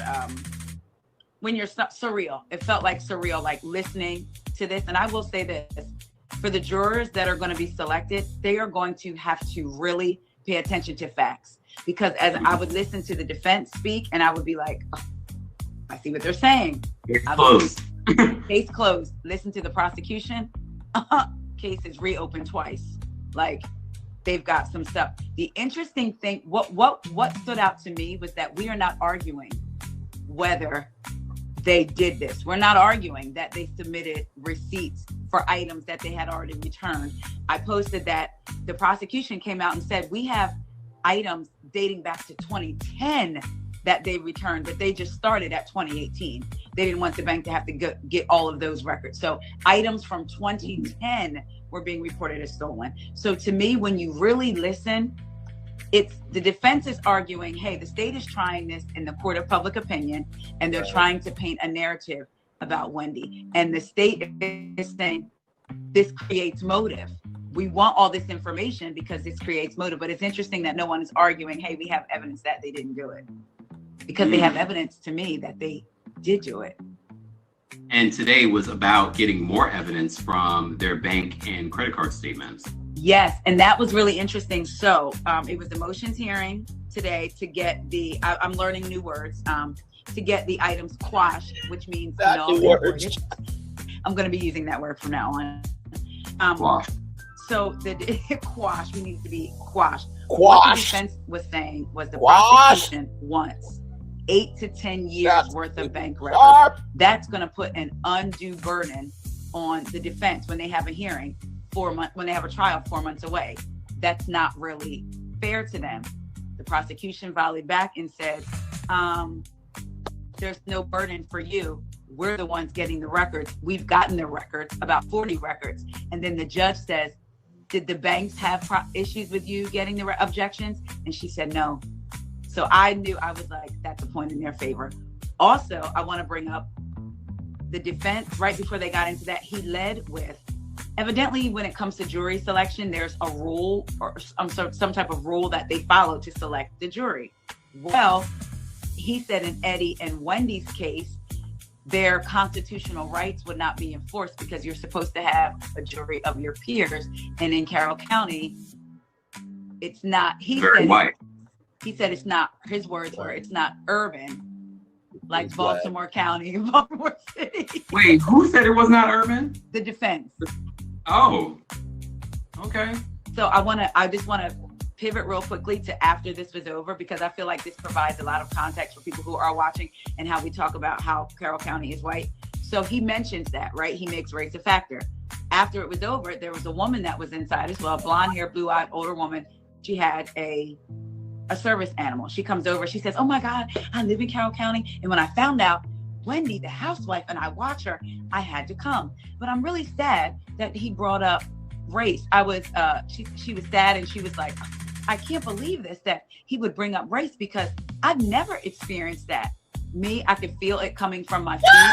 And because I had so much energy, I wrapped my arms around my notebook, because I was like, Taria, just be quiet. And she says, yeah, I just really sad. I've never experienced that. So someone that was there with me, shout out to Pam, she said, well, I can say this, I've never felt unsafe. And then the lady jumps on that and says, yes, see? And I had to speak. So I said, my cousin was married to a white woman. They have 2 biracial daughters. He's had issues. She said, oh, really? And I said, not to mention, you wouldn't experience it. You're white. And she said, you're so right. You are so right. I was trying to, and she's going, I was trying to watch my words and say the right thing. I said, I'm not expecting you to understand, because again, you would not experience it because you are white. And she said, you know what? You're absolutely right. Fortunately, but not fortunately, I don't worry about going into a store wondering what people think about me because I'm white. I said, and then we moved along. So that's the attitude. We love each other here. Because she said, there's Indians in my neighborhood, there's Black people. We're everywhere. That doesn't mean that there's not racism there. So she was very taken aback by the defense bringing in race into it. Which is valid. It's a valid argument. Yes. And again, and my girlfriend who has a paralegal firm, she's actually studying for the bar now. In the very beginning, she said Wendy and Eddie would be better trying to get it moved, because they're not going to get a jury of their peers in Carroll County. And I hadn't thought about that. Have they made a motion to move it? Not that I've seen. No, not from what I've seen. Yeah. So then they talk about the financials, and it was really funny to hear the lawyer mention Pam Oliver and Eddie Hennessy in the courtroom. And he says the the prosecution is just throwing statements out to so the media will pick it up. They're trying to paint a picture. There is no Pam Oliver and Eddie Hennessy are in no way tied to fraud. They use that to get packages sent to their home. That's it. That is all. Also, they alleged there was Wendy and PayPal. How Wendy said she never used PayPal. And he was trying to say PayPal is something totally separate, has nothing to do with anything. And then the prosecutor came back and said it's actually tied to the banks. And you saw this week that PayPal just recently said that they moved forward to become a bank. Yes. No, I did. Okay. Yes. Okay. Just saying. I don't know if it's relevant, but it should be noted. Yes. Okay, that's interesting. The defense says the state has been investigating 18 months. They're just now asking for subpoenas. And the discovery that they have is very little. And from what the defense has seen, there's nothing nefarious. There's nothing in the discovery that proves anything. So the Osefos are not getting their due process rights. I was like, okay, he was very passionate about that. He said he wants the subpoena squashed, and some of it could be relevant, but it needs to be tailored specifically to what they're looking for. The judge wants to know, well, what do you want tailored? He brings up, this is what I want. This, that's the minutia of it all.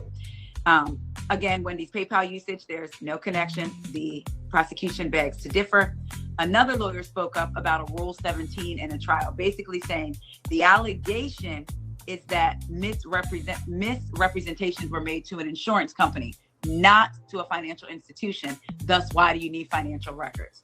The prosecution is saying, but the financial records, if we look at them and see they live a lifestyle of buying luxurious items and returning them, that shows motive. So the prosecution's whole thing is we need these records to look at their spending habits and show you that there's motive for doing this. I told you this. I was wondering, well, did they get any of the $450,000? They did all this, y'all, and only got $25,000. Yeah. I forgot where we found that out when in covering this. We found that out when it initially happened. I found that out. I forgot where we found it out. I think it was in the prosecution's in their court documents, and we found out they only got so far. They were trying to get the $400 and something thousand.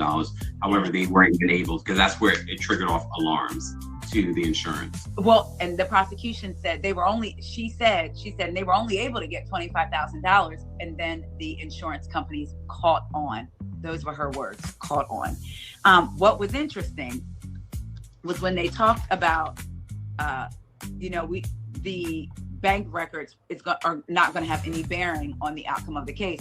The prosecution was saying, well, we see a lot, we want those business financial records because there's a lot of transfers from the business account to the personal account. So something could be going on and they want to see why.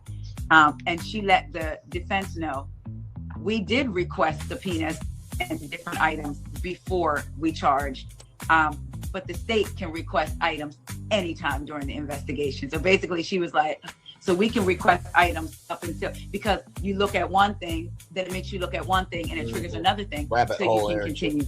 They also said, wow, they have an obligation in the interest of justice and fairness and an obligation to the public, because this is a financial crime that could affect the public. So the public has the right to be aware of all of this. I was like, oh, because the big thing is everything will be exposed. Their business records, their financial record, like their personal records, everything will be up. I.e., they're acting, at least in season 10, that they're doing extremely well. The business is doing well. They're doing, I mean, she's been giving this very luxurious lifestyle. They're fixing up their home for over, they were just in this past week talking about the different renovations that they're done. Yeah, we just got $100,000 invoice. That's just one invoice. And they have all these other things. She's not paying attention to the budget. It's not looking good. And I'm not sure if they're going to use footage against them in court, but that might be the next thing. That's what I was wondering, because I'm like, man, the very first episode of the season is her starting off talking about renovations and costs. It's like, this is not good.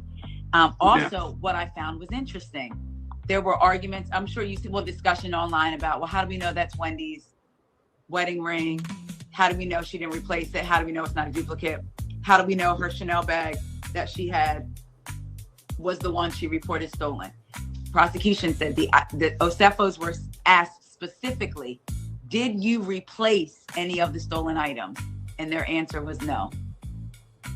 So when that was the argument that a lot of people were saying, well, what are the items the 15 items that they found in the house during their search that they claimed were stolen and ended up finding it in the house. So them saying that they never replaced them says that they lied about those items. 15. 15. I wanted to know not 3 or 4, 15. Well, of that 15, the prosecution, this is where it got kind of spicy a little bit. The prosecution, so the judge asked the question and the prosecution was like, well, I can go into some things or not. Because the judge was like, well, some of this will be for the trial. Like, there are just certain things that they want to hear. So the judge says, okay, to the prosecution. So she goes, during the search warrant, and then the defense says, objection. Like, basically, it's not relevant Judge allowed her to proceed. Prosecutor to proceed. Yes, the prosecutor to proceed. They found 4 wallets with multiple credit cards in them. One of them was Eddie's. So she said the first wallet she was very clear to say it was a Chanel lambskin wallet. Oh, that was reported stolen. Oh, wait a minute. Yes. So, and it had 9 credit cards in it. Another wallet they found had 15 credit cards / debit cards. Another wallet they found had 24 debit / credit cards. She said in total, they found 67 credit cards between all the wallets that were either credit, debit, or store cards, like a Neiman's, like where they would purchase and buy things. Now, my first thought was maybe some of them are expired. So then the defense jumps on that and says, the state just proved our case. They're trying this out in front of the media. So he turns around. They're trying this out in front of the media. There's no proof that all the credit cards are active. Right? They could have been expired. They could have 67 credit cards. 67 credit / debit / store cards. 67. That seems to be the number of 2025. 67. The number of 67 credit cards, and that was the argument. That they said that some of those credit cards were expired. That they could have been. There's no proof because he doesn't. Oh wait, did they say could have been or it said could have been? Okay, right, defense. That's not 1 or 2 of those could have been expired, and the other 65. 60 to me. My first thought was, okay, some of them may be expired, some of them they may not use, but not that many.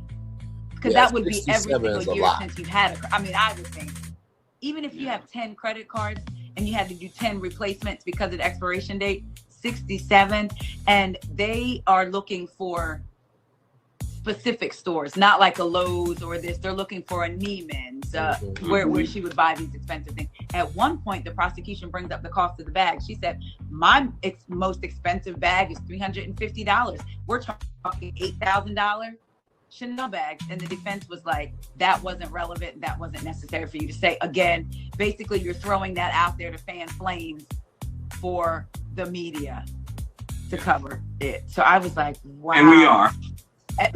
We are. And when he would turn around and it was like, okay, I'm a journalist. What? Hey, also, 7 people glad to have you here. Because I got a lashing today. Also, the Osefo, the prosecution says the Osefos have very little money despite their public images. The defense was very upset with that because they're like, once again, you're throwing out these statements. One of the records that really did get picked up by the media. The Baltimore Banner, that was part of their headline. Real Housewives Potomac stars have, quote, very little money, prosecutors allege. And look, now that they've approved the judge, that is the update for those that are just joining them here with Sharia Faison from the What Else Is Going On podcast. Be sure to follow her. If you're not following me already, be sure to follow me. We'll be talking about this and covering this case. The Wendy and Eddie Osefo criminal case for insurance fraud does go to trial in April of 2026, 4 months from now. But that was the headline that all the media were reporting on today, is that they had very little money. Today, by the time you left, the judge had not made a decision on whether or not he would allow the prosecutors to be able to gain access to those 8 years of credit and bank financial statements. Yep. We found out earlier today that he did approve for the prosecution to move forward with getting that information, which, because they're sharing this information with the public, is going to expose anything that Wendy has said or done on Real Housewives of Potomac and whatever lavish or not lavish lifestyle that she's been living.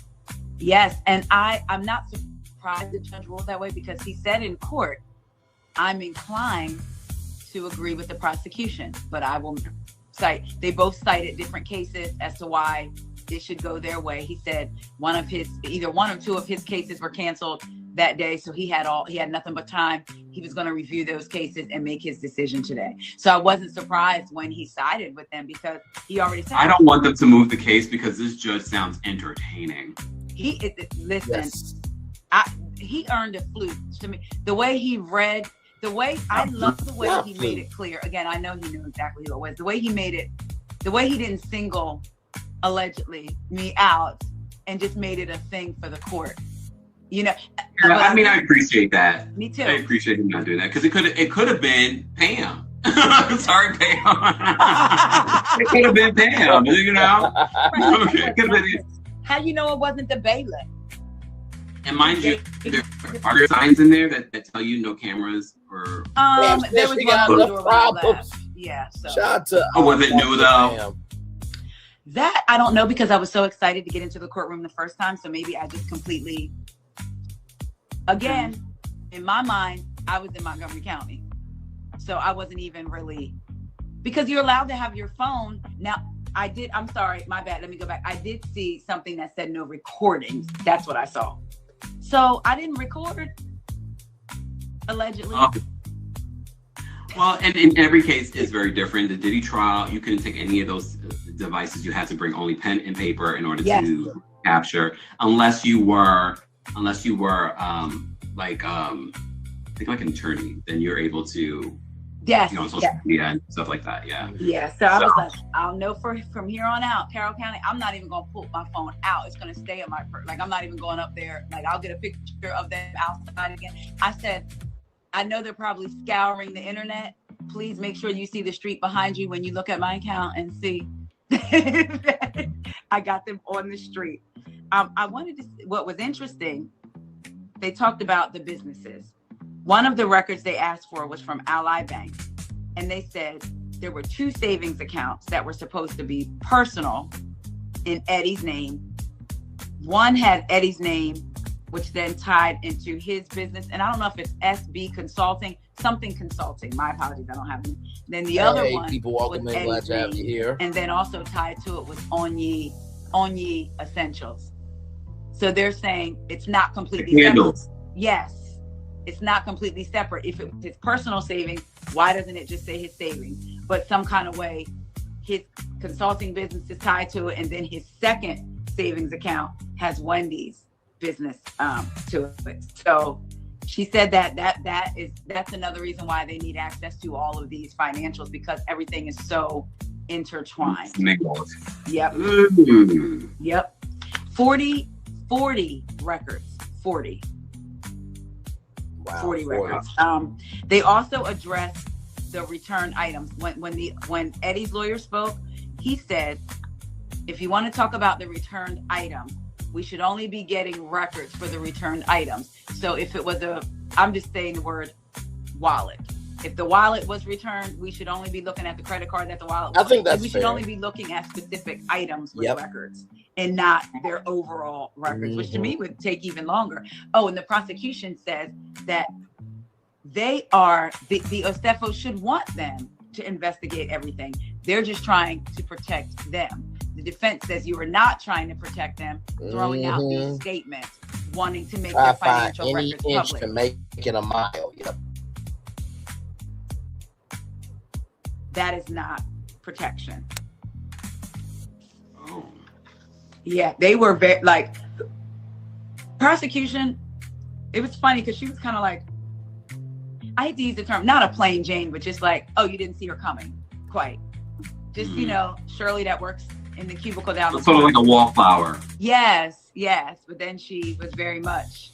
But when she delivered, when she had to deliver, she delivered. Yeah, and she wasn't raising her voice, lowering it, being passionate. It was just very much, Your Honor, I did find da-da-da-da-da. I do believe that she said more than she had to. She wanted us to know all this information. I definitely. Wanted us a little bit what the defense is accusing the prosecution of trying to put just anything out there to the media. Think was true.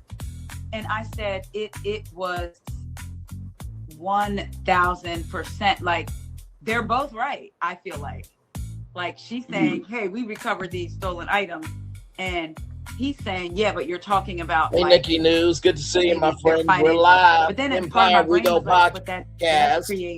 I think I'm the only one. Like, if you're looking to see why would they do this is why. Once again, Braylon. And then basically the motive is the fact that Wendy and Eddie have been having they're in extreme debt. That was the initial report, is that they're in extreme debt. And then again, when you watch what's been playing out just on this season of Real Housewives of Potomac, you are like, okay, they're spending. She's the only one on Potomac that's wearing all of these high-end fashion houses. I kind of understand where the prosecution is going when it comes to trying to piece all the pieces together. I wasn't surprised that the judge today at the after court did decide that the prosecution can't I do the 8 best years of financial and records. this was a bonus tour, believe it or not. So that's going to tell us a lot Already because booked the 8 the years show, covers the amount of time that she's been on the show.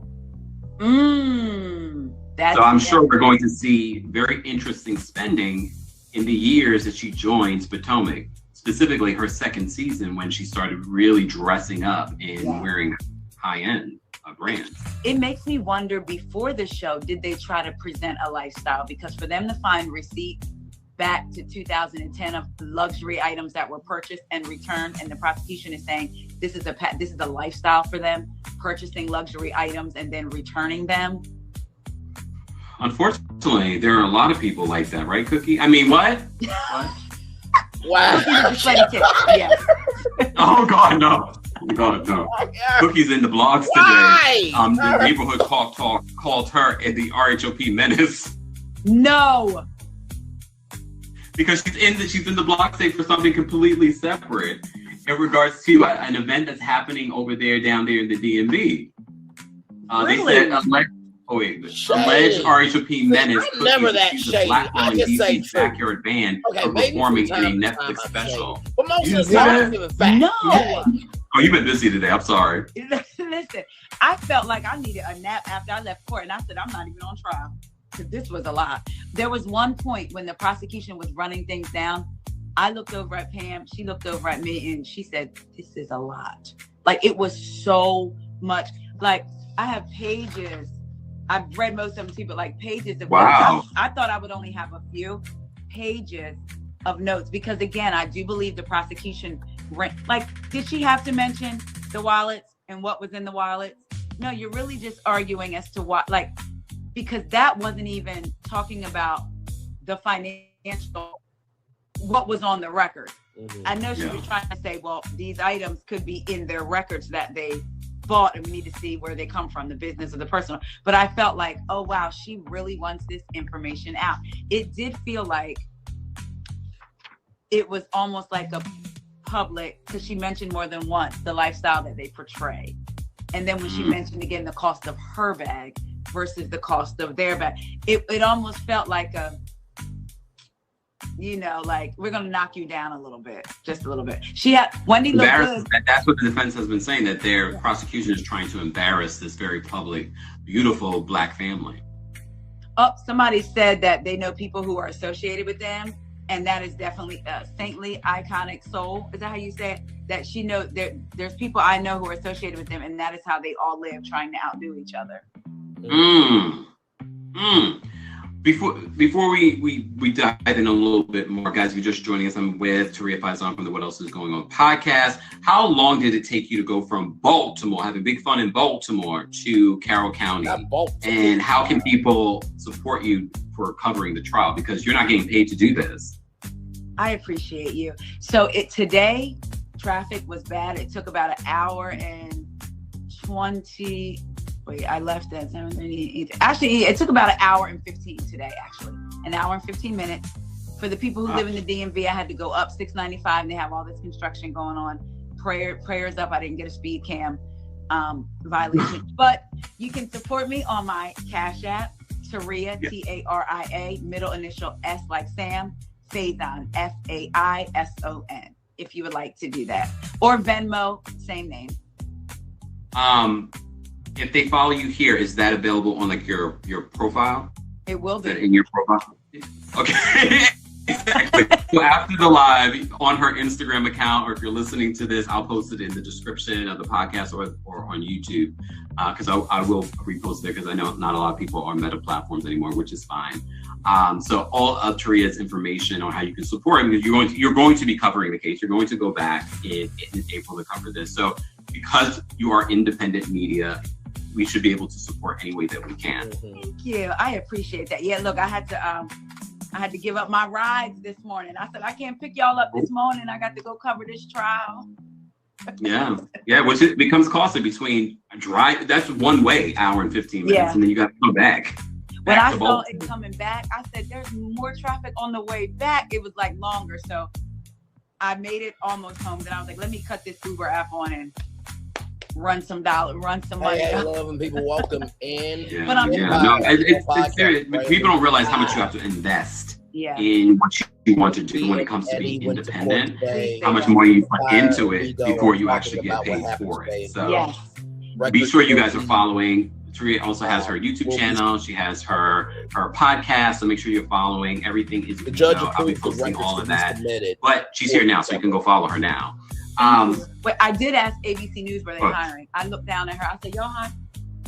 What she said? She started laughing and said, I wish. I said, oh, that was just a patent answer because you wouldn't have to wish. You're there. So that was just, you got to know how to read people. I know how to read people. I was like, okay. I mean, it's not the most glamorous job being a journalist. It is not. But let me tell you, shout out to her. Because her and I, we talked a little bit, and she said, they were talking about being a journalist. Pam was like, I don't know if I could be a journalist. And she said, anybody can be a journalist if you just want to work hard, can write pretty decent, and you can make money. And I said, well, I did go to college for that. That was my major my first year. Then I switched, what have you. And we were just laughing about that. But her pen stopped working. She took out her Charlotte Tilbury liner, that's good, and was taking notes with that. And then Pam had an extra pen to give her. I said, oh, wow.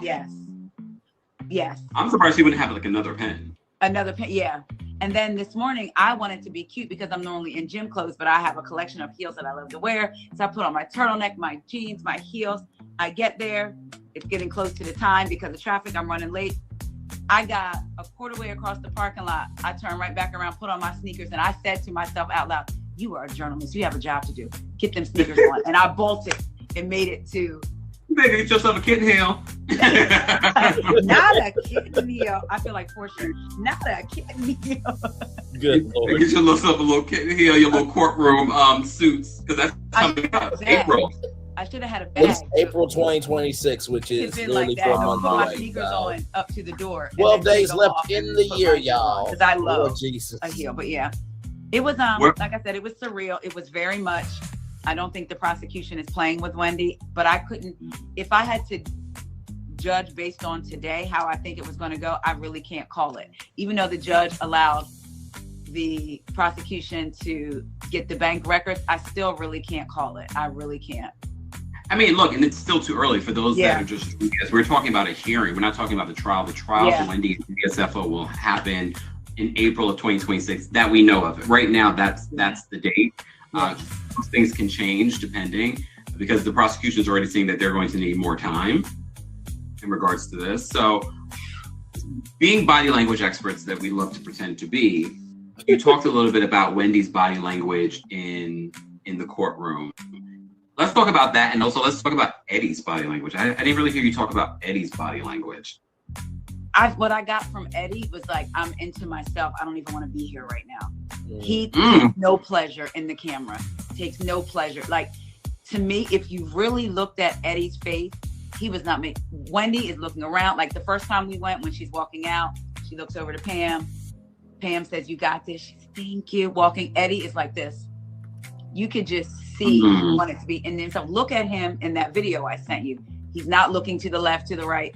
You could tell. It's almost, I was able to look at his eyes through his glasses, and he's scared. Of course, you would say, Taria, of course he's scared, but I really feel like he's worried. But why does Wendy not have that same fear? Because I believe that is her armor. I believe. So you think she has the same fear, she just wears it differently. And let me tell you, I know, again, we don't talk about women's bodies. Wendy is absolutely beautiful. Like, seeing her in person, I feel like she's stunning. Yeah. She's even smaller than she was a couple weeks ago. And that was kind of, I mean, her oh my gosh, everything. And I was like, this is taking a toll on her, but she's just not letting it be shown. Wendy is so, and I'm 5'5". She's taller than me, 5'8". And she had on her Louboutins. She is tiny. And it just, I felt like this is taking a toll on her. It really, truly is. So while Wendy is presenting this armor with this smirk, and I think that's her armor, Eddie is like, I don't want to be here. I wouldn't be here if I no cameras, no anything. So it's really interesting to see to see them two together and see such vast, outside the courtroom, because we couldn't hear what was being said. Right. What did you overhear when Eddie and Wendy's attorneys were being interviewed by ABC News? And while we're watching Wendy really sort of like smile at you guys behind ABC News. She's not even looking at ABC News. She's looking at the people behind. Were there a lot of people out there? No, there was ABC. I hope there was Eddie's ABC family News, isn't laying all the blame on Wendy. Reporter, the In cameraman, this situation, me, Pam, birds of a feather Chantel, flock and the together other in lady this. that was there with her service dog. I think that would not be the Oh, and then the lady that ran down from the courthouse. So 5 of us out there. By the way, y'all. Okay. And so she was smiling at you guys. Yes, we were directly talking about behind. the hearing that happened for Wendy. The one lady and was on the today. side, but it was me, Pam. I think I'm the Chantel, only and the other YouTuber lady, on YouTube right now. The service dog streaming behind this ABC live. News, and So, she was looking directly. Hashtag you're welcome. It was supposed to be. Wow. And if you know, because she was to the side. So 2 shows already today. And that's what stood out to me was how she was smiling at you guys, and she kept looking at you guys. And I was just like, I would have been, interesting body language. I would have been looking at ABC News. I would think, even in my mind, just I'd be a little bit more solemn, personally. I was just sort of like 1,000%, almost like Eddie, like anywhere. Eddie in his Beijing wanted to be anywhere, but not the Beijing. Beijing was Beijing. He was good though. They're a very good-looking couple. Yes, and in person, flawless. I really, like I said, but Wendy does have the eyes of a little girl to me. And I think that's so interesting. Like looking into her eyes, it's like you see like the little girl who wants to prove. And I think that's why she is the way she is on the show. She comes off as so confident and so, but I believe that's armor for her. I really do. And I've heard some other people that are Nigerian, a friend of mine who knows people in Eddie and Wendy's circles, say that it's almost like forced upon you, like growing up, like you have to be this, you have to be that, you have to, you have to have this air of superiority almost, but it's really hiding your insecurities, what have you. In which people have said it's the reason why they don't like Wendy's, because she sort of has this air of superiority. Also, a lot of the fans of Potomac have said that. When you think about culturally, I think people should give her a little bit of grace. I see a lot of people are asking whether or not Susan, who's going to be on this week's episode of Housewives of Potomac, not in the most glowing way, whether or not she was in court. She was not in court this time or the last time. It's only been. You think she'll be at the trial? I think so, and I think she will be praying Holy Ghost fire in the back. The same way Tory Lane's dad said, Rock Nation will crumble. I think she's gonna holler Holy Ghost fire. Oh my God. And a ball of fire is gonna come. But she wasn't there. I think, if I'm not mistaken, I want to say, I need to double check, but I thought Wendy's publicist was there, but I'm not sure. I need to double check that. Oh. I honestly, I know you said that it was your photo that is part of the reason why a couple more journalists were in the building this time around. Part of me thinks that Wendy called. When you said that, that would make sense. I believe it. And that's why she's looking around, like, because the first time you said that she was doing that, I think assuming that people knew that this date was coming and that they would show up on their own. Yes. Yep. I think she personally may have called some of the folks, because Carroll County, that's not Baltimore. No. But the Baltimore journalists were there. The Baltimore Banner, not even the Sun. Another Baltimore outlet reported on this too. So I don't even know. I can't. But I know I met a guy named Dylan from Baltimore Banner. Very nice gentleman. But Dylan. Well, Ellie Wolf wrote this article from the Baltimore Banner, but okay, it's a gentleman. No, it's a woman. She wrote the article, so I don't know if she was there. I wonder if that was the one that I saw. I'm gonna have to look that article up. The white one. Picture. But yeah, it was. When as soon as you said that, Wendy calling, that would make sense, because for this, it wasn't the trial. It wasn't the plea or not, like guilty or not guilty. I thought that this was where they were going to lay out their arguments and see what they were working with.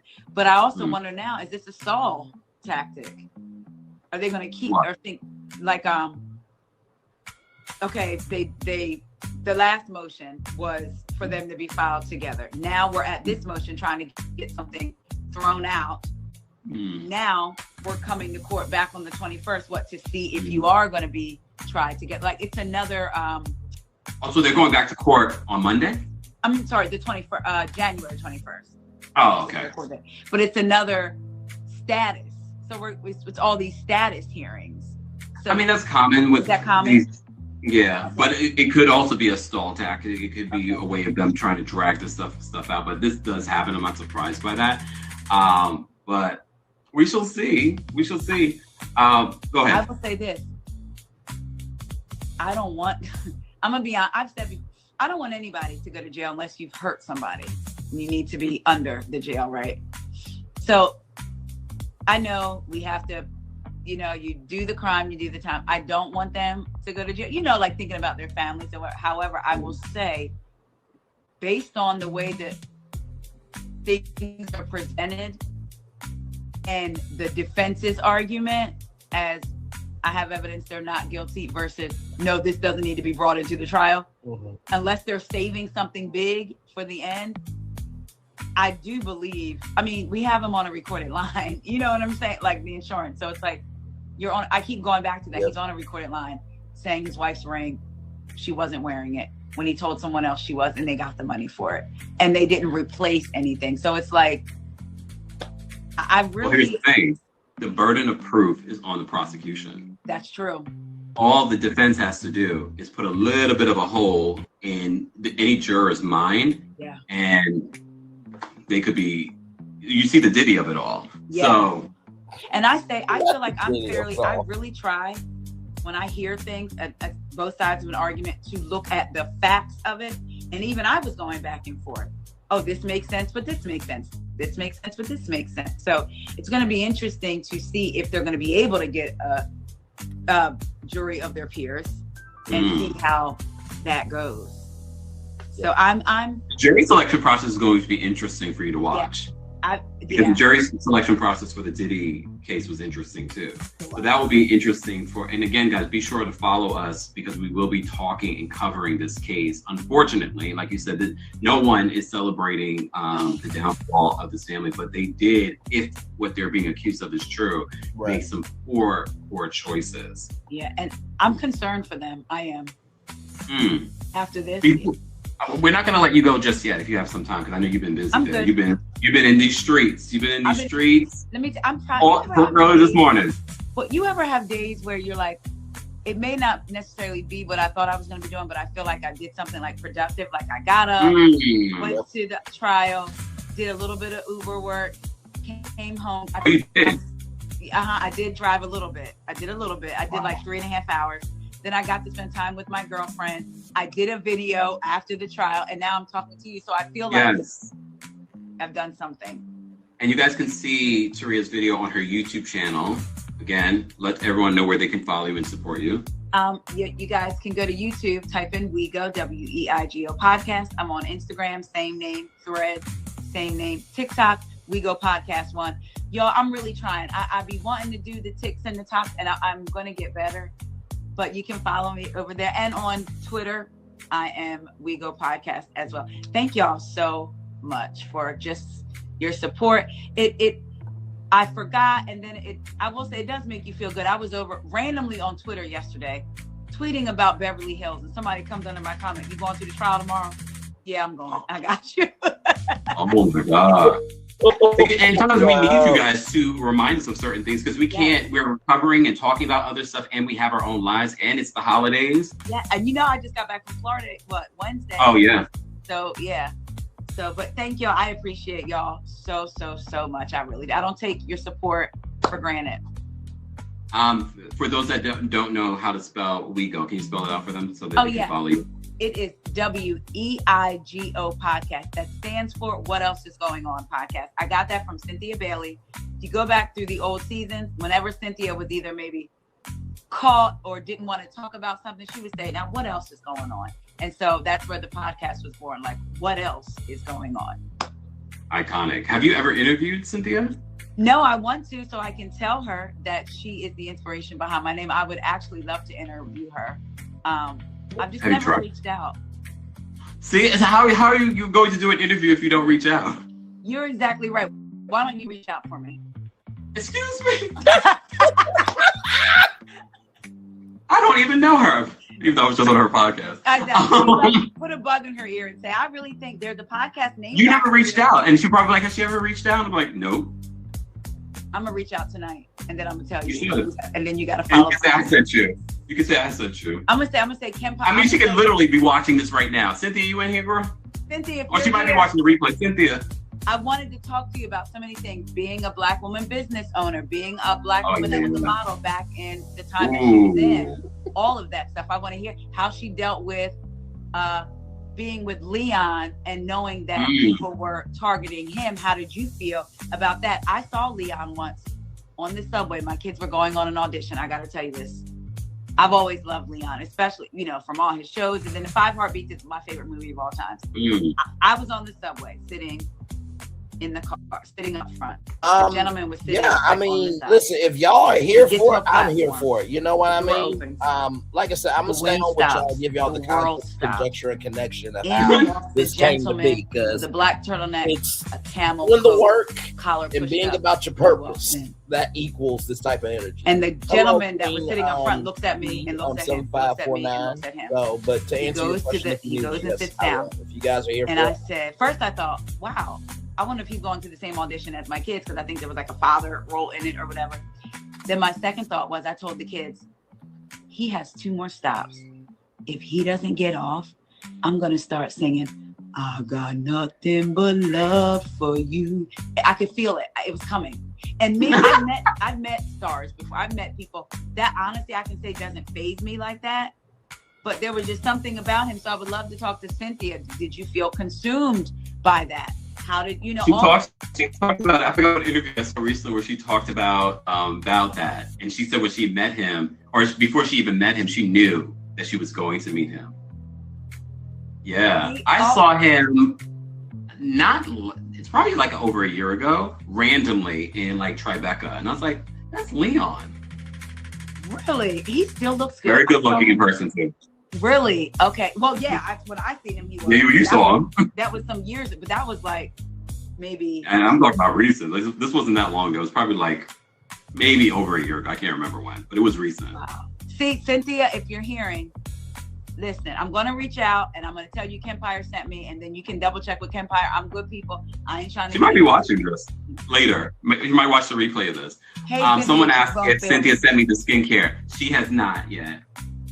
Oh, she's busy. Like, I don't like when people promise me things. I'm like, look, okay, you send it, you don't send it. At the end of the day, it's a benefit for you to send it to me because that's free promo. At least you got cookies.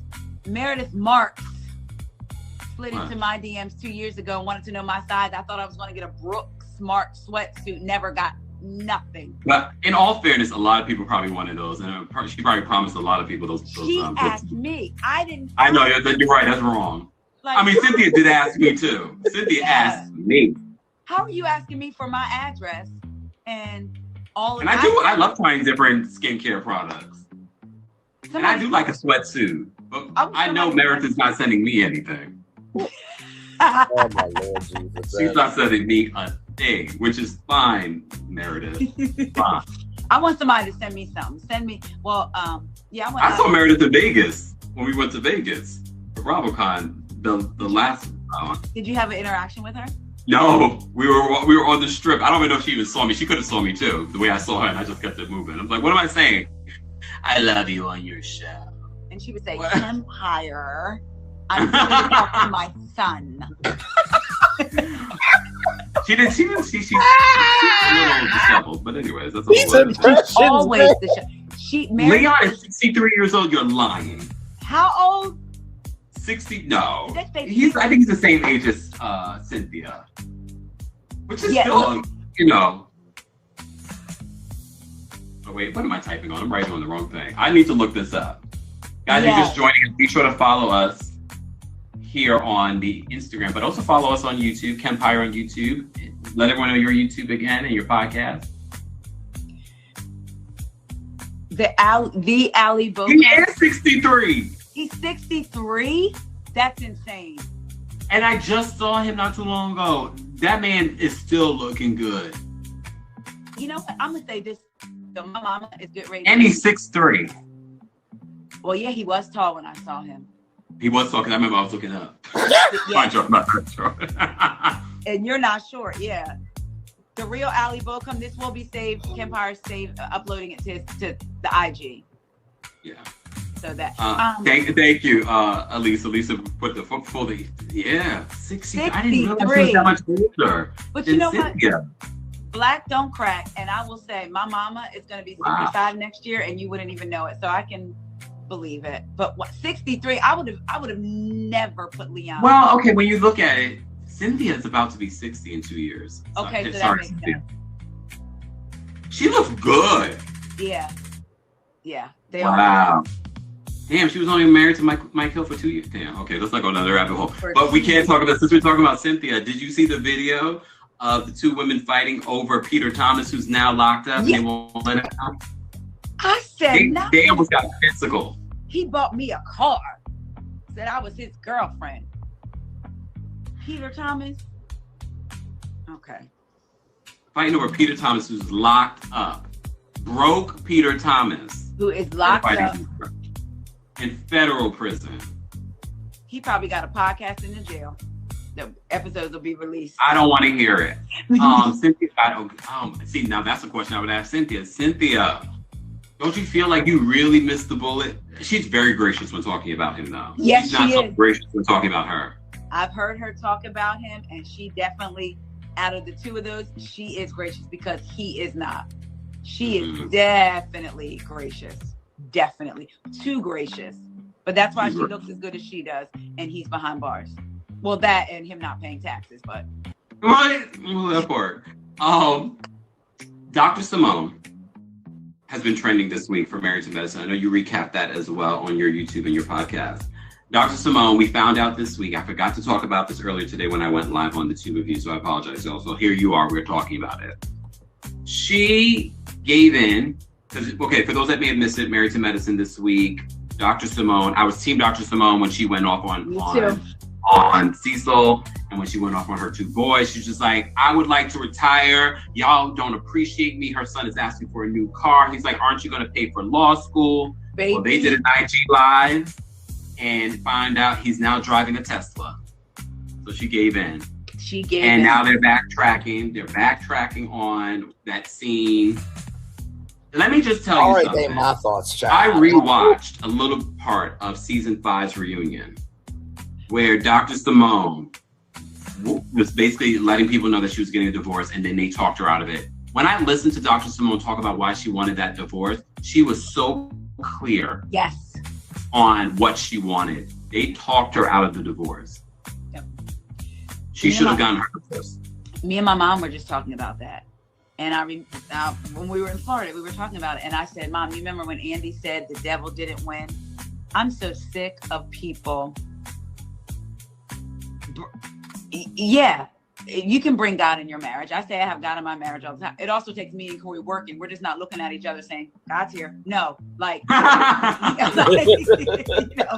it takes work. And there are some people who just shouldn't be married anymore, who may have grown out of love. Because to me, like when people say communication is key, it's not. So I can communicate to you all day long what I need, but if you never do it, I was about to say, I don't think Ash and I do believe knows that this is on Simone. YouTube. So Ash got love too. This is on so YouTube. Calm, okay. So clear. Yes. And just like not like it's on YouTube. Resigned to the fact, but just like, no, this is what it is. And then they talked her out of it. And some of the people that talked her out of it, are they looking at their marriages? I'm just saying. Some of the ones that Jackie and Curtis, come on. That's true. And so I was behind her because I understood where she was coming from in that argument, because she was saying that she never feels supported by Cecil. Hence why they got into the issues how many years ago with Tammy, his best friend. She never felt supported. She never felt like he saw her side of things. Now, fast forward 7 years later, you're saying the same thing. Some people just like wearing the badge of, oh, I've been married for almost 30 years. And then I feel like some people also like being the martyr. So I've come to save the day again. I've come to save the day again. You know, it's almost like, is this a toxic cycle that you are like being in now? That wouldn't shock me, especially her being a doctor, because a lot of doctors have that sort of martyr complex. Okay, see, that would make sense. And that's one area where I love seeing Simone. I love seeing Simone with her patients because I get that she cares for them. But then outside of that, I'm like, lady, you could give yourself a stroke behind your kids when she was saying. When she screamed, you felt it? When she was screaming? I felt that as a mom of a child that graduated from college last year, a year and a half ago, and then my daughter will be graduating college in the spring. I felt what she was saying, but only for you to turn around. And the way Michael, when she said, I've done some numbers for you, for your car on my iPad, you know, it's supposed to be a joke. Don't make me feed your food to the dog. So you think you going and spending $30 Yeah, that was raviolis or whatever they were for me is enough for me to just say, okay, I'm going to pay for law school and your car. I just feel like they're almost in a toxic thing, even though that's her son. I don't know. I just feel because without a doubt, because the last couple of seasons we've watched her baby those boys. They were last season cleaning up their apartment that you bought for them and they're not paying rent in. And fast forward to this week's episode, your boy Miles has the pasta in the tin that he definitely didn't wash because the paper was still in there. And did you see that they were all just recently on vacation in Hawaii and the boys had their girlfriends with them? Both. Who paid for that? Thank you. Miles had Ms. Parker's comment. Ms. Parker said that that Cecil posted his resume, what he's been doing. Did it justify? Sir, because unless he's selling $1 million real estate. I'm like the prosecution in the Osefo case. I want to see the financials. I don't want to see no resume. What did it bring in? Like Kids Forest, nothing. Simone, I was so with her, Team Simone. And when I saw that boy had I knew it though. I was like, that's unless that night she would announce a separation, I was like, no, she folded. Yeah. And I can see it. I'm Tommy. But that Cecil, I just feel like it's a way to have a discussion and a disagreement in front of children, especially grown children. But the kids know that Cecil has their back. They know it too. That's why they're comfortable doing it. Right. My son wouldn't be comfortable doing that in front of Corey because Corey would be like, who you know? Mm-hmm. You can see if you pay attention to that Instagram live, you can see who they respect more. Yes. Yeah. Excuse me. Yeah. I even think of it even down to the little things like we have a parking pad here and then you know, we have 4 cars and then you got to fight for parking. My son would pull in the driveway sometimes and my husband was like, well, Corey was like, if your mom is not home, you don't pull in the driveway. I don't care if you have to park down the street. Your mom doesn't walk, you walk. You know, so it's like. And there it but is. I wonder if the tables were reversed in regards to Dr. Simone and Cecil. Corey ain't playing about his what woman. he would have said. No, it wouldn't. It would I don't be think like, so. oh, Simone, you weren't here. And that, or Your Honor, we would like a divorce. Yes. And I'm not encouraging people to get a divorce, but I'm also not encouraging people to staying in situations where they're unhappy. And that's what it is. I know we're talking about Simone and Cecil, but I get that from Dr. Contessa because she's either on a very high or she's screaming. Let's talk about Dr. Contessa because both of them were working my nerves this week. Hater. And I don't even really like using, I think the word hater and jealous is so overused, but in this scene, hater was all that could describe it. I don't care if her husband said, take everybody down to the local TGI Fridays. The point is he wanted her to be celebrated and paid for. And I'm so tired of hearing, you know, if Scott planned it, I wouldn't get what I want. You know the way to fix that?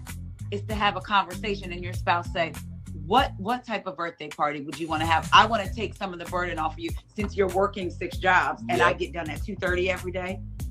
I want to take some of the burden off of you. Give me some ideas. The fact that she can't do that. And then I was with Quad in the confessional. One thing about the Marriage and Medicine cast, every last one of them can piss me off and make me want to turn my TV off. They're also very funny. When Quad said, why does struggle have to be attached for a woman to earn her place? And because his mom compared Contessa to Rose, I was like, and Contessa to me, the issues I feel like that she's having in her marriage, it's like manifesting physically almost. Like,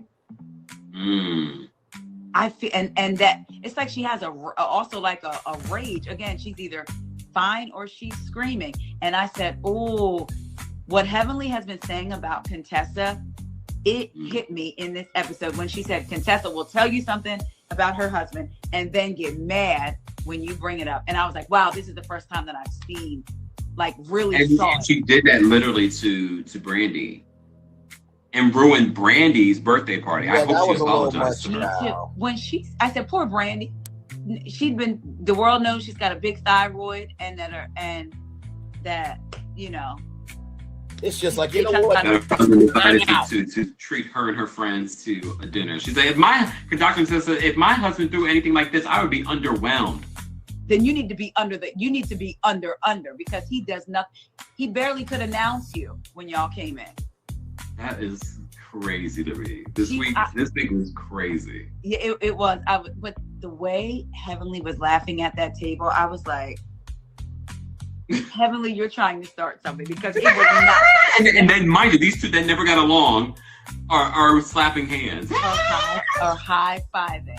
And then when Toya said it is okay to vent. But the way Contessa tried to flip it on them and say, what was the word she used? I don't think it was misogynistic, but basically trying to tell them they were wrong for talking about her man. Yeah. But she's like, why is the patriarchy? I'm like, wait a minute. And not only that, Brandy came to help you set up. You say, unprompted, can I give you a word of advice about marriage? Brandy didn't even bring it up at the table, and now you're trying to throw her. I was like, Contessa is really going through something. And I was with Toya. Spend that $40,000 and get this office fixed so that I can get from you. She seems like she has poor money management skills. And she was on Toya some years ago about her money management skills, remember? Mm-hmm. What do you make welcome of in. Toya We're just here chilling. You guys got to I think they have their relationship is fine. That's what I think. Eddie. I think that their relationship is fine. Eugene knows what he signed up for. For us to still think in 2025, how many seasons later, with her bringing in her own check and other businesses, she's not living off of him. That's what I said. And I think we've gotten to this mentality of a hustle culture. Like when you get on a Housewives show or reality show, you got to have 92 businesses. The reality is when she met Eugene, she was working and making more money than him then because he was a resident. She was in medical sales, all of this.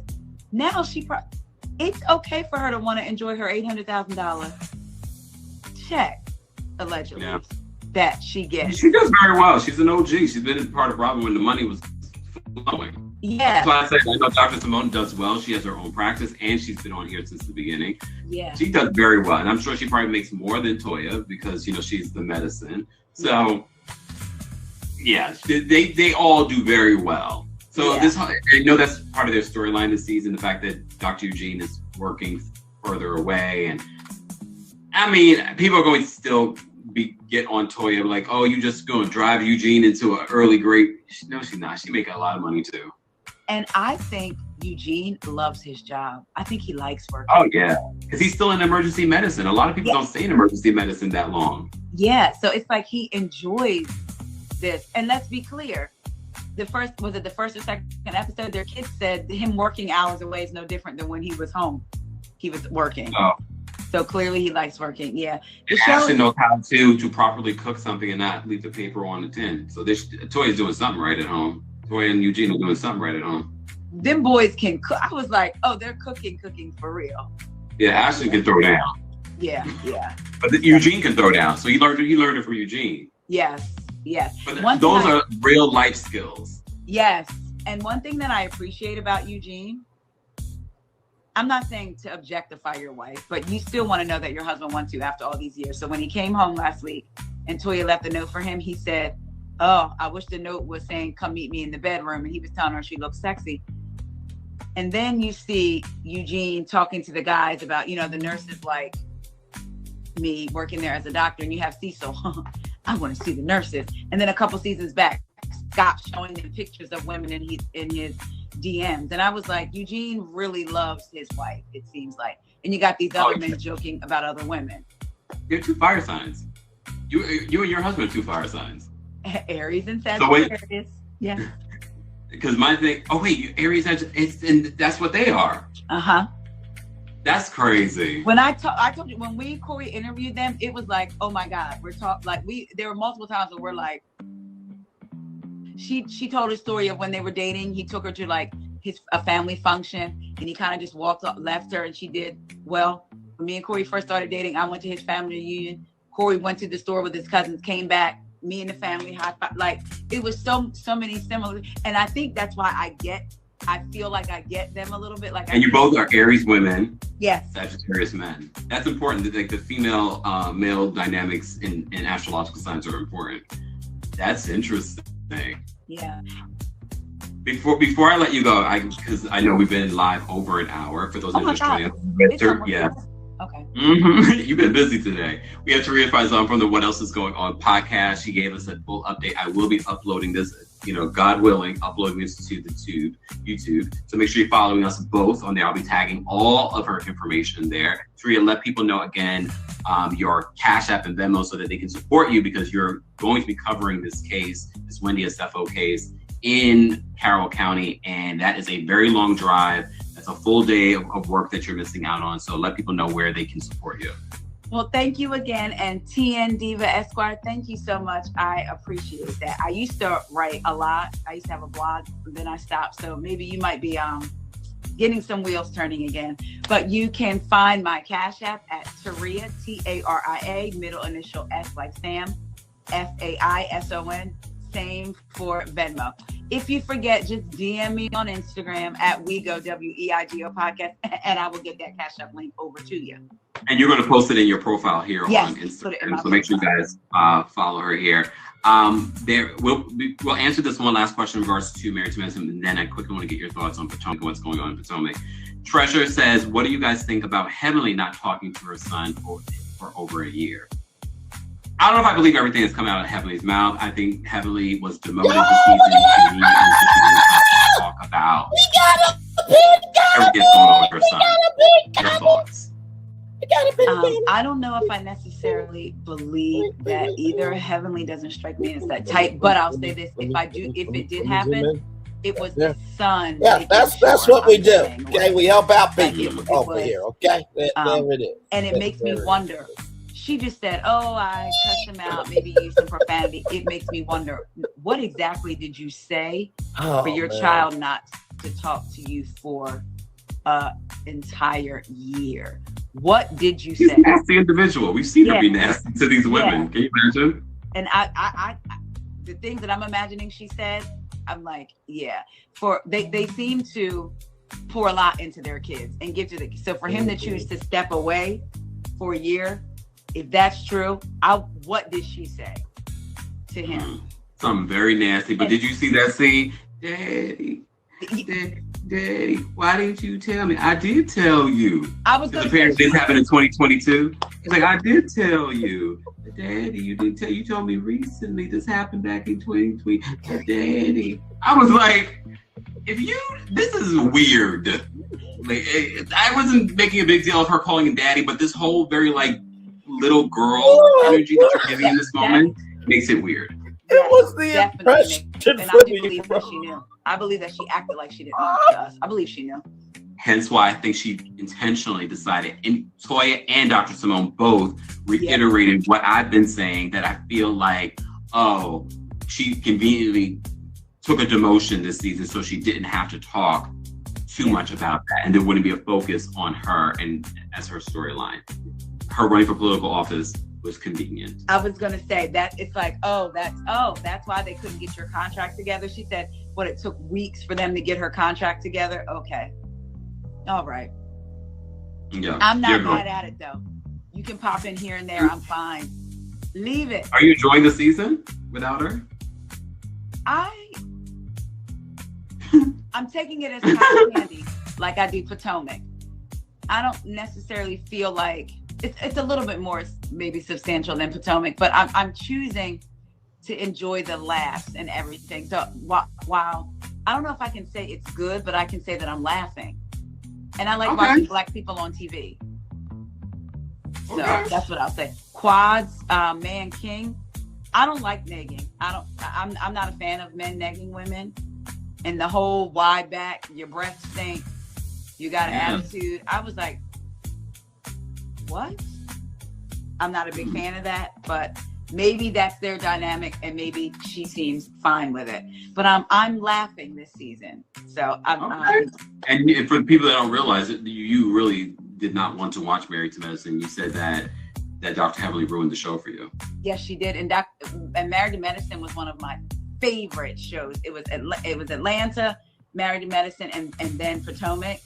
And she made it so that I didn't want to watch it. And it pissed me off because I couldn't enjoy, even though Dr. Simone gets on my nerves too, there's something about Dr. Heavenly that just, no matter when I try with her, then we'll see who she is on her YouTube. And it's like, no, exactly what. Just like on, I know you've seen the clip from Carlos King's Patreon where she's talking about Simone and Cecil and saying that that scene was worse and went on much longer. Thank y'all for being here. But God forbid, she wasn't there. Listen, it's been a minute since I did long. She got that from a producer. Still here. And that's my issue with Dr. Heavenly is because she presents information as if it's fact. And so when she said about Toya, I got receipts on you. I said, oh no, she's just heard things. So that's why Dr. Heavenly is not a trustworthy narrator. Do I need to bring the receipts, baby girl? Because I got receipts. When Contessa went into a split and she said, oh, Contessa the split her ass. Those are the moments that I'm choosing to enjoy those moments, eat the meat and throw out the bones. Let's talk about Potomac, Real Housewives of Potomac. Speaking of eating the meat and throwing out the bone. This week, Stacey Rush was on the Drew Barrymore show. She was presenting like QVC. We talked about this. You were on stage with me when Stacey revealed to us that QVC was working on some sort of fashion line with her. Yeah. But look, I'm not one of the Stacey fans that are like, oh, Stacey doesn't lie. I believe she lies, okay? I believe QVC probably was not working on something with her then, but I think they would be working on something with her now, and they should. They should. They need to work on spaghetti strap, scoot neck, knee length, bodycon dresses. Because that's her signature. She's gonna dress a lot better. She's working with Wendy's stylist now. That was crazy. I feel like Stacey does some of this stuff to be talked about. She knows what she's doing. I truly believe Stacey She's so cool. Many people don't know it, but I'm a great cook, girl. You saw those the cobbler and the potato salad. I was like, that's interesting. Okay. So I said, Stacey knows exactly what she's doing. She's the center of all the conversation. She knows. And they've really focused on her a lot this season. And this is a proven point because you saw our beautiful synergy on stage with her. Yes. We left there thinking that Stacey's going to be our bestest friend. But what she doesn't understand, when I get information, I'm going to talk about it. I got information about the reunion. What went down at the reunion, she unfollowed me immediately, which didn't hurt my feelings. Right. I just found it to be interesting. Mm-hmm. And I came into the season with an open mind and an open heart. Yes. Yep. And I'm still loving her. If she doesn't love me anymore, that's fine. Yeah. I'm enjoying her this season. Me too. And when she said, when Kay said, okay, Detroit, she said, okay, Baltimore. I watched even her all the clapback shows okay that they showed. Okay. When Kay said, Stacey, you know I can fight. She said, I know you can. We've all seen it. I'm enjoying her. I'm enjoying the way she's able to handle those ladies. To me, this is what I meant with cotton candy. Potomac, there really is no substance for me. when you eat cotton candy, you get excited. You're like, oh my God, cotton candy is so good. It's not going to fill me up, but it's going to make me feel good eating it. And then once I'm done eating it, I forgot I ever ate it and I moved on to something else. Yep. That's what it is with Potomac. Potomac is cotton candy to me right Very now. well said. And I'm enjoying the cotton candy. And when you think about season 5, Monique, and what went down at that reunion and how Giselle melted in front of our eyes, with Stacey having everyone come at her, not one person. Yeah. Everyone on this cast has been coming at her with no solid proof. No solid proof. Ashley's still in interviews. If this is the road that you guys are going to take at the reunion, I feel sorry for you. Yeah. Everyone on this cast is coming for Stacey, and she has not shown one sweat gland at all. Not a stutter of a voice, not a tear, not an angry raised voice, none of it. She's handling it with ease, and I think that's also what's getting to these ladies. I'm not going to give you I'm not going to become the person you want me to be by you provoking me. You're not getting that from me. Aries. And it's interesting that come on, say it again. Aries woman. I'm not going to give you the reaction you think you're going to get. Inside, I could be crying, screaming, hollering. She is. She's at home crying right now. You won't get it. She's talking to Timo. Like, can you believe? But you won't get it. And it's interesting that I think now they're Monique about is to end it, y'all. I know it's been a long minute, but Monique wants to keep her position on the show. I think so too. I think as well, which is why she doesn't like cooking, so she's not gonna cheat her on that. Glad to have y'all here. I really am enjoying Stacey, and the fact that Stacey was on a daytime talk show by herself, which is highly unusual when you look at how these housewives. But Andy already gave the cosign that he finds her endlessly entertaining. Speaking of endlessly entertaining, who's not endlessly entertaining? Kiarna. So Kiarna's been doing a lot of promo this past week. What are your thoughts on Kiarna? Did you see the preview for this week where she gets a picture frame and not the engagement ring? I feel like they're setting it up. Me too, because there's no way in the world they would have him look If not, and then give her. If this is not a setup, serious. I want to throw a shoe at the damn TV screen. Because if it plays out to that way where she comes to the reunion and she's still not engaged, I'm like, okay, girl, that's you like it, we love it.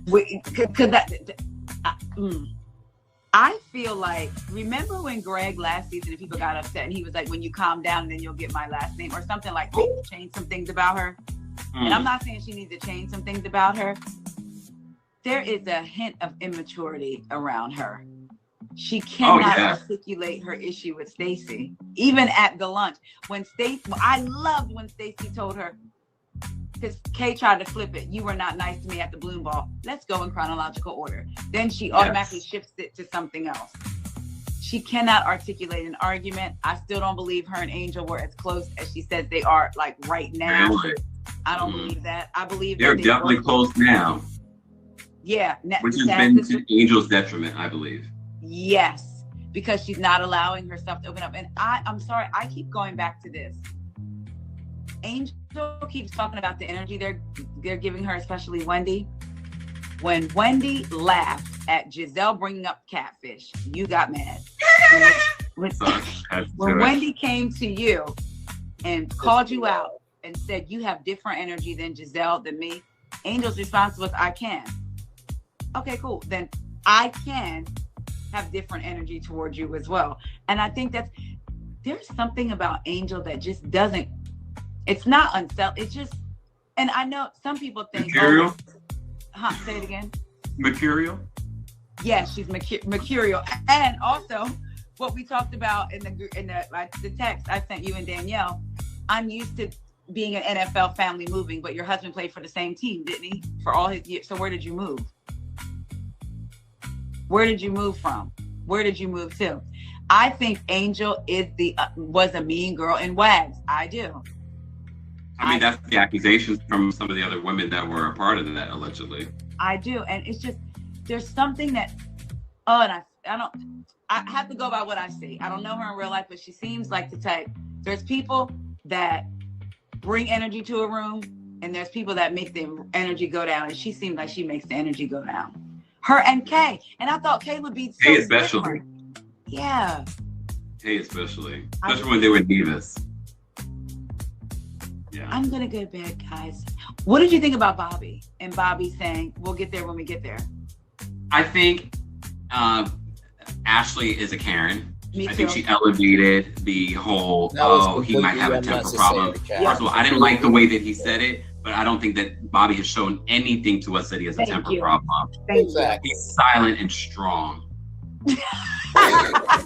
Empire. He's silent and Empire strong. right. And that's probably the only reason I'm rooting for Angel to come back for a second season. That's funny for Bobby. Yeah, I was like, he was frustrated. He probably. Wait a minute. Kim Pyre's I mean, they're rooting for commuting. Angel Some to of come the back cops because said of that they were commuting And I'm from rooting for Angel to come back Colorado. because I like that too. Netflix. And they were Okay, commuting. so I was listen. like, I do agree with We're both Giselle, on Team Angel, shockingly, but for when she different said reasons. Angel thought they'd be done filming by now. Surprise, surprise. I didn't even think it was a big deal. And Wendy I didn't really love Wendy this week, but I was like, okay, Angel, you've been coming for Wendy, so she doesn't see it for you anymore. That was But at the same time, I was like, you don't need to add anything, Wendy. Yeah. You don't need to add evicted. I don't think she was evicted. Exactly. And I think it was an Airbnb. Giselle said that. It was like Giselle, the way Giselle presented the story was like she got put out. It was like, no, her lease ended. Now maybe she had the wrong dates. But then at the end of that scene, when Giselle says, well, you know, Bobby doesn't like Eddie. And the way Wendy just started laughing. And then she goes, okay, I made that up. I'm like, yeah, and how much else have you made up and not just told us that you made it She's up? admitted a lot this season in regards to her ways. I mean, she knows that her position is safe with Bravo. They're allegedly putting her on the ultimate road trip. I'm like, I need some OGs on the road trip. I don't want no, you've been here 10 seasons. Well, I did spill some tea earlier today during my live in regards to it, because I heard from some very reliable sources that the rumors, Page 6, everyone was reporting Page 6, but, X has been the one who has been on it in regards to Nene being considered for this. But I heard from some sources, I don't know who leaked this to the blogs, but there ain't no contract yet, from what I've heard. Are they in talks though? Is it true that she's in talks at least? I don't know. In talks is a strong exaggeration. Not saying it's impossible, because I spilled the tea in London a year ago that she was going to join Traders. I remember that. However, based on what I've heard, and I'm gonna get some information this weekend, hopefully. What I've heard, in talks is strong. And yeah, other people are definitely confirmed. I already know some people that have gotten actual contracts, not necessarily signed on the dotted line yet, but I mean, I think I don't know if Bravo's the one putting this out there because they want her to do that, but no. Yeah, no. That would, I honestly don't think Nene's the one spreading that. No, I put out a praise dance when I saw that. I said, oh. It's not impossible. I'm not saying it's not going to happen, but I feel like based on what I've heard, I'm like, oh, so wait, so where did this come from? And you said you don't think Nene's the one putting it out. I don't think Nene's the one putting it out. Based on what I heard. Oh man, I got to get Jesus off the main line because everybody's there, and pull him to the back line and say, if you're going to do this, I feel like Nene should be a part of it. Vicky is part of it. She already confirmed that she's going to be a part of it. They said that Giselle's going to be a part of it. They said Teresa Giudice is going to be. They're really the main characters of this are going to be the OGs. And so I want my OG to be an OG. Like I know we saw Giselle in the Ultimate Girls Trip. We saw her in Love. Well, I didn't watch it, but Love Hotel. Give me give me anybody but Kim Zolciak. I personally could never see her again and be fine. They said that Kim's in talks too. So I haven't heard anything in regards to Kim, but yeah, that when I heard today, I was like, wait, so that's interesting. So who's putting this out there that this is happening? Well, man, I wish that it was Kim and 5 black women so that she could have the same experience in her mind that she had season 10 reunion when she said, what other white woman would sit on this couch with black women? That's just me, though. I definitely think Kim is going to be a part of it because she's back in the good graces of the network. But we'll have to wait and see. They have to figure this out soon because they're starting to film at the end of January, right? Yeah. And is Vicky signed on officially? Because she said she was. Yeah. Okay. Vicky Gunvalson's going to be part of that, and then she's going to start filming. Thank you so much. Thank you. Wow. You. We are going to talk, y'all. Okay, so I hope it's good. So are they're replacing Girls Trip with Road Trip? Yeah, it's gonna be Real Housewives Ultimate Road Trip. And are they They're gonna be traveling to some iconic spots over Real Housewives history.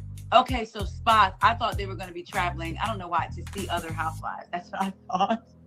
The premise of it, they weren't very clear on what the premise is, but that's apparently what it's going to be. They're going to start in Orange County and then make their way over to the East Coast. Oh, that makes sense. They're going to start with the first one. Okay, they're going to start with the first one, but they need to conclude with the one that put it on the map, Atlanta. Okay, for me.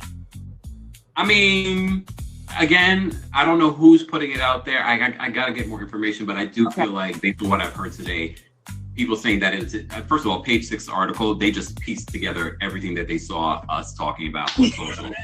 So I'm like, ain't nothing new. Y'all just changed the word in talks. Literally, their first sentence is my thumbnail. The door is open.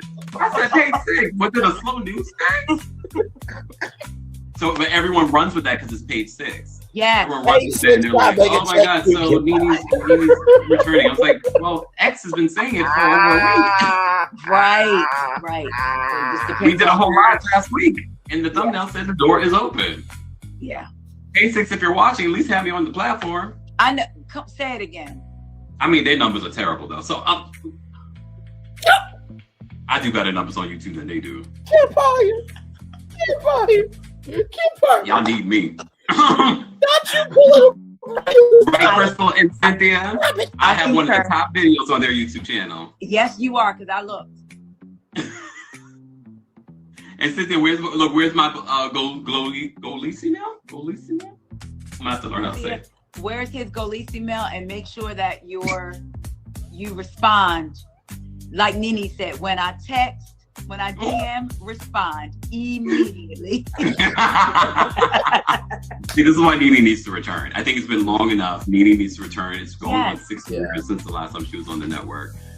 It's time for Nene to return. I don't think she needs to return to Real Housewives of Atlanta just yet, but in some capacity. Ease her way in, yeah. In some capacity. In regards to Potomac, we talked about Angel, we talked about Kiana, we talked about, what about Ashley? How are you feeling about Ashley? This week, Ashley admits to hooking up with Teresa's son. And Giselle told, and I've seen this repeated, Giselle talked about Stacey being around husbands and kids. And yet, now, there were rumors that Ashley hooked up with Charisse. What? Yes, that Katie hooked up with Charisse and Ashley too. So, wasn't Katie the one that said that? And well, Katie was the one that said she hooked up with Ashley. And we all know Ashley's a lesbian. I mean, anything's possible with Ashley, because I feel like, and I've been leaning on this season, Ashley is just as bad as Michael Darby. I thought Jacqueline could be accused of but Charisse. I feel about Ashley the same way I felt about her 10 seasons ago when the season premiered and she was on that swing saying that she has Robin had $25 in her bank account. Something about her I just did not like. And still don't. And for her, for that news to come out and it's like, oh, it's supposed to be like some fun little thing. It's like, if that was Stacey, if that was a man, let it have been a man. Yeah, they would be called a predator, and that's why I feel about Ashley. I'm like, I'm seeing it more and more. Yeah, because that's weird. And then again, it's in the same season where Giselle accuses Stacey of you can't have husbands and children around Stacey. That's a big statement. That would come up at the reunion. Yeah, I don't think they're going to have a good reunion. I already know, based off of her being on Drew Barrymore's show this week, Stacey, she's sitting next to Andy at that reunion. She better be. Yeah. Do you want to see Karen at the reunion? Mm-hmm. You want to see Karen at the reunion? I honestly forgot. I'm gonna be honest with you. I kind of forgot about Karen, except for when they bring her up. I didn't even think about her. Dare you? How dare you? The disrespect. You had her sentencing. I didn't even think about her until they bring her up.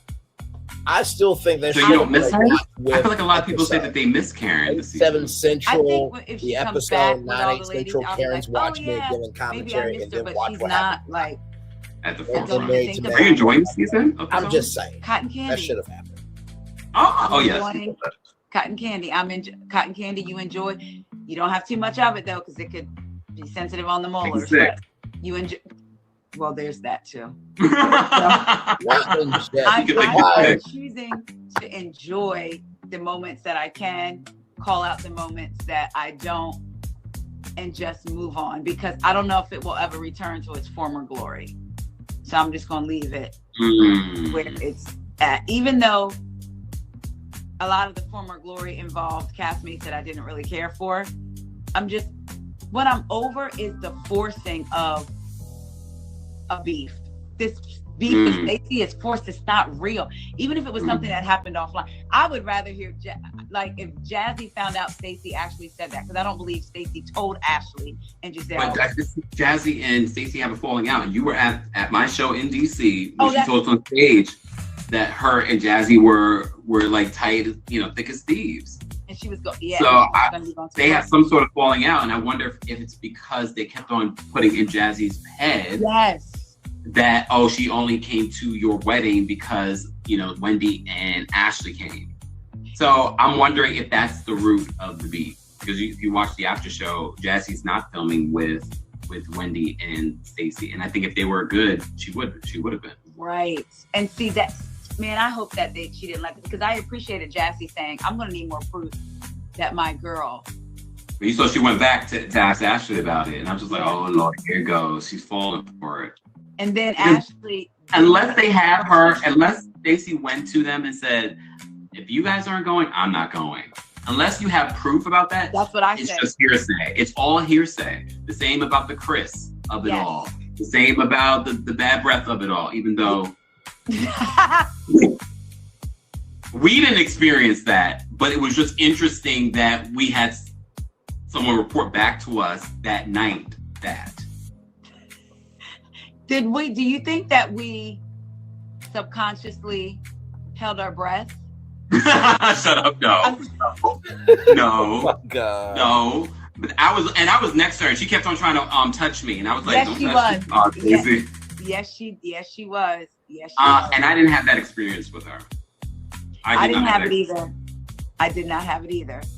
That's when we found out that our birthdays are days apart, I believe. I think she's the third. Stacey, I know you're gonna watch this, girl. I know AJ watches. AJ follows me. AJ, let's mend this friendship. Let's mend this friendship. Let's mend this friendship. I'm ready to end the beef. Let's squash the beef. Let me mediate. AJ, me and you will mediate and squash Stacey and Kim Pyre's beef. I have no beef. I really feel no way about it.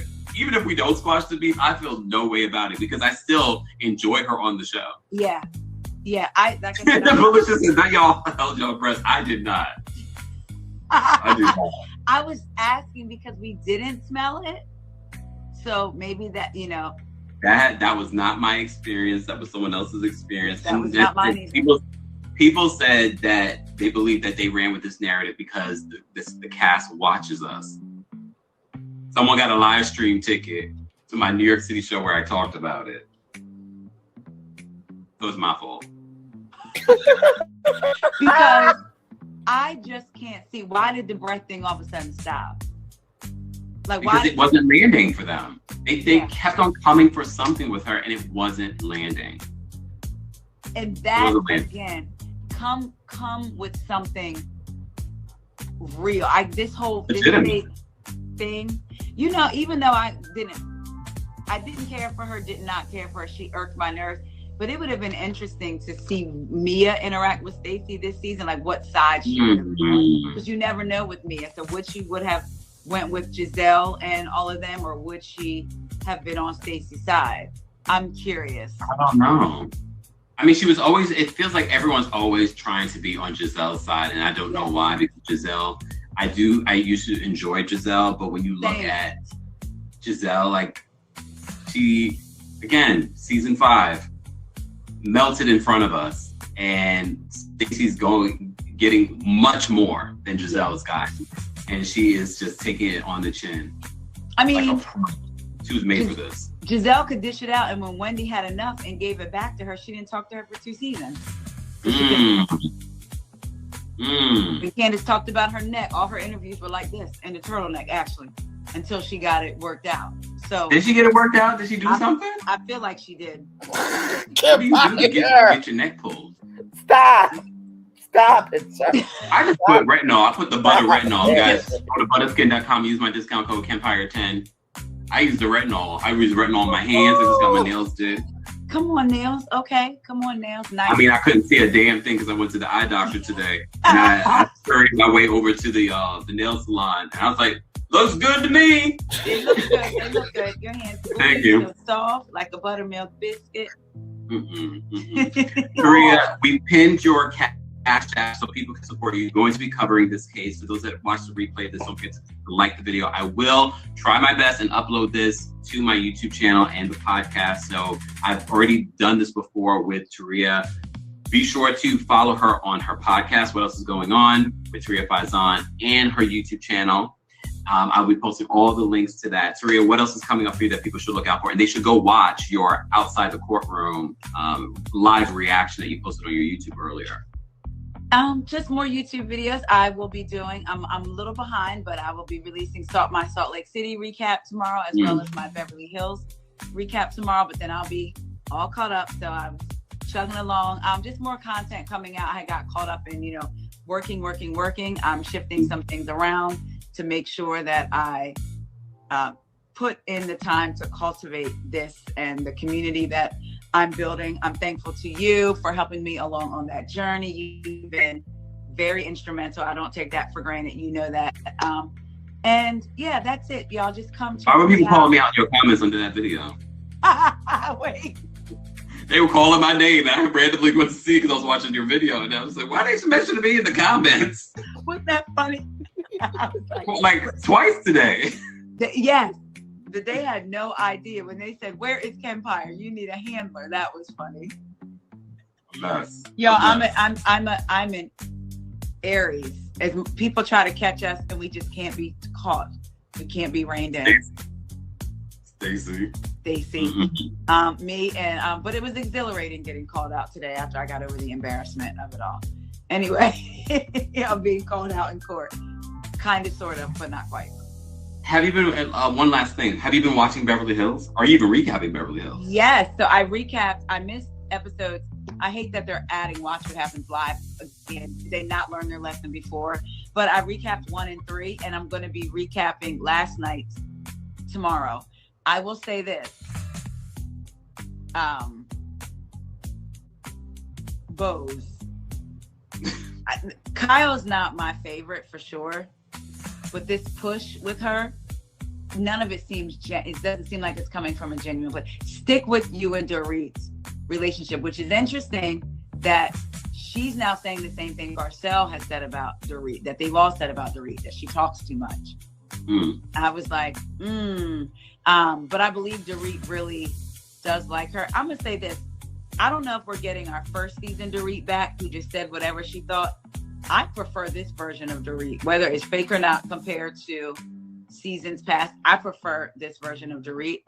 Kyle is annoying me, as always, kind of dancing around the subject, but demanding honesty from others. The way that she has seemingly wants the audience to know that there's a different side of PK, I stand firm. You don't know a person unless you live with a person. You see the side of PK that he wants you to see, not the side that makes home 3 or 4 o'clock in the morning. Thank you. We will talk, okay? So to kind of downplay I don't know if the what official Nikki News is still here or not. When she said but that, we will talk, everybody. Not to defend PK, but he probably didn't know the picture was taken. Why I'm still frozen. Okay, I'm back. Hi. You didn't say that. So she's a bag of contradictions. Yes, she's so 75-49 to me. The Morgan thing of it all, I don't care if she never talks about it again. I'm over it now. I don't even want to hear about it anymore. Now she's ready to talk about it. She's like, oh, it could be Brad or Angelina. Who cares? Because you saw that was like a clear setup. Because Bose was like, no, what am I asking? What am I asking? It was like a softball pitch for her. Yeah, and I was just like, okay, so now you're ready to talk about Morgan because you're no longer dating Morgan. Right. I don't care.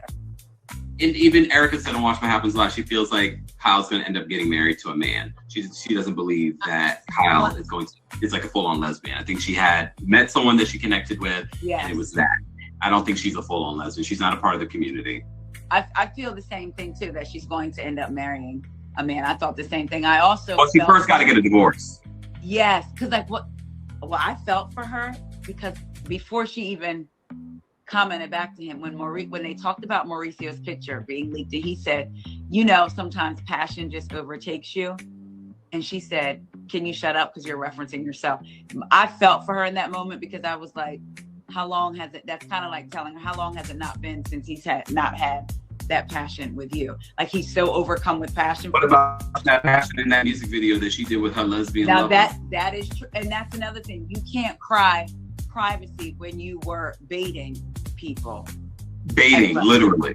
You were baiting people. You were on I was going to say a fishing expedition. Damn. That's what the defense said about the prosecution today. They were on a fishing expedition. But I'm interested in Amanda. I will tell you the scene when Amanda and Bose sat down and Amanda was talking about manifesting, the way Bose was looking, I was cracking up. I knew it was going to be something. And then when she asked her about the advice to Dorit, Bose said, what in the frou-frou? I'm looking for some advice. I wonder who Amanda's going to get into it with, because the way they cut it could be Erica, it could be... It looks like she gets into it with Bose a lot this season. I didn't like what Bose said last week about the whole children of it all, because I didn't feel like Amanda was talking like she's the mother. She was like, to me, she was being inclusive of her stepchildren, because they are very young and they've been in her life for a long time. She's helping raise them. And then this week, I felt like she was baiting Amanda for, it's like, so what advice would you give her? When Amanda clearly said that she is a life coach, therapist, and she said, I'm not a financial advisor. She literally says that in the scene. And she said that, and she's like, what is this foo-foo that she's giving? She's giving what? Go ahead. No, I was going to say, and also, just because you don't believe in it, clearly she's been successful at it. That part. Very successful at it. And here's the thing that people don't understand, that they need to understand. Yes, you want some actionable steps, but first of all, Dorit should be speaking to a forensic accountant and a lawyer. Yes. The other thing is, if you really want to change your relationship with anything, be it money, you got to start at that foo-foo place. Yes. Yeah. That's why people end up with making the same mistake over and over again, because they haven't gotten to the root. Yeah. They're thinking, oh, if I change the action here. No, if your mindset is still messed up when it comes to money or love, whatever it may be, you're going to be making the same mistake over and over again. I understood where she was coming from. 1,000%. You got me defending this other lady, Bose, with that bundles on your head. What was she wearing in that scene? I said, what, Bose, what is going on? Like, I understand this. And then you were not flat ironing Lael's hair. Girl, I didn't see. What? Okay. I said, I'm going to let it go. It's the eyes. I'm trying to have an open mind and open heart, but I just feel like there was an intentional, like, with the Kyle thing. Again, as much as Kyle gets on my nerves, I would have been irritated if I was Kyle too. Like, what? Like, what are we doing here? I ain't seen no black men at that speed dating. I said, oh, they must. I thought about that. I love how that white man called out Rachel Zoe for it. She's like, all you white women love Coldplay. I said, on my recap, my notes, I said, do they? Wow, is that y'all? Is that a thing? I didn't even know that was a thing. I like some Coldplay here and there. I'm not a huge fan, but I like some Coldplay here and there. We need to go look at that audience when the executive got caught. See what was in the audience. Well, she was a white woman listening to it. She just broke her silence. I didn't read what she said, but she just broke her silence. Basically the same thing. She was like, she was on she made a terrible mistake, blah, blah, blah, blah, blah, blah, blah. She lost her job, blah, blah, blah. Is she still with him, I wonder, or was it worth it? No, they're not together. So it's not a TJ and Amy. Okay. No. And TJ and Amy, I saw them on the red carpet with their family. Yeah. Their exes are still together. Yes. Andrew Shue from Melrose Place. Yeah, from Melrose. What a crazy story. Oh yeah, that is crazy. Divorced and they swapped partners.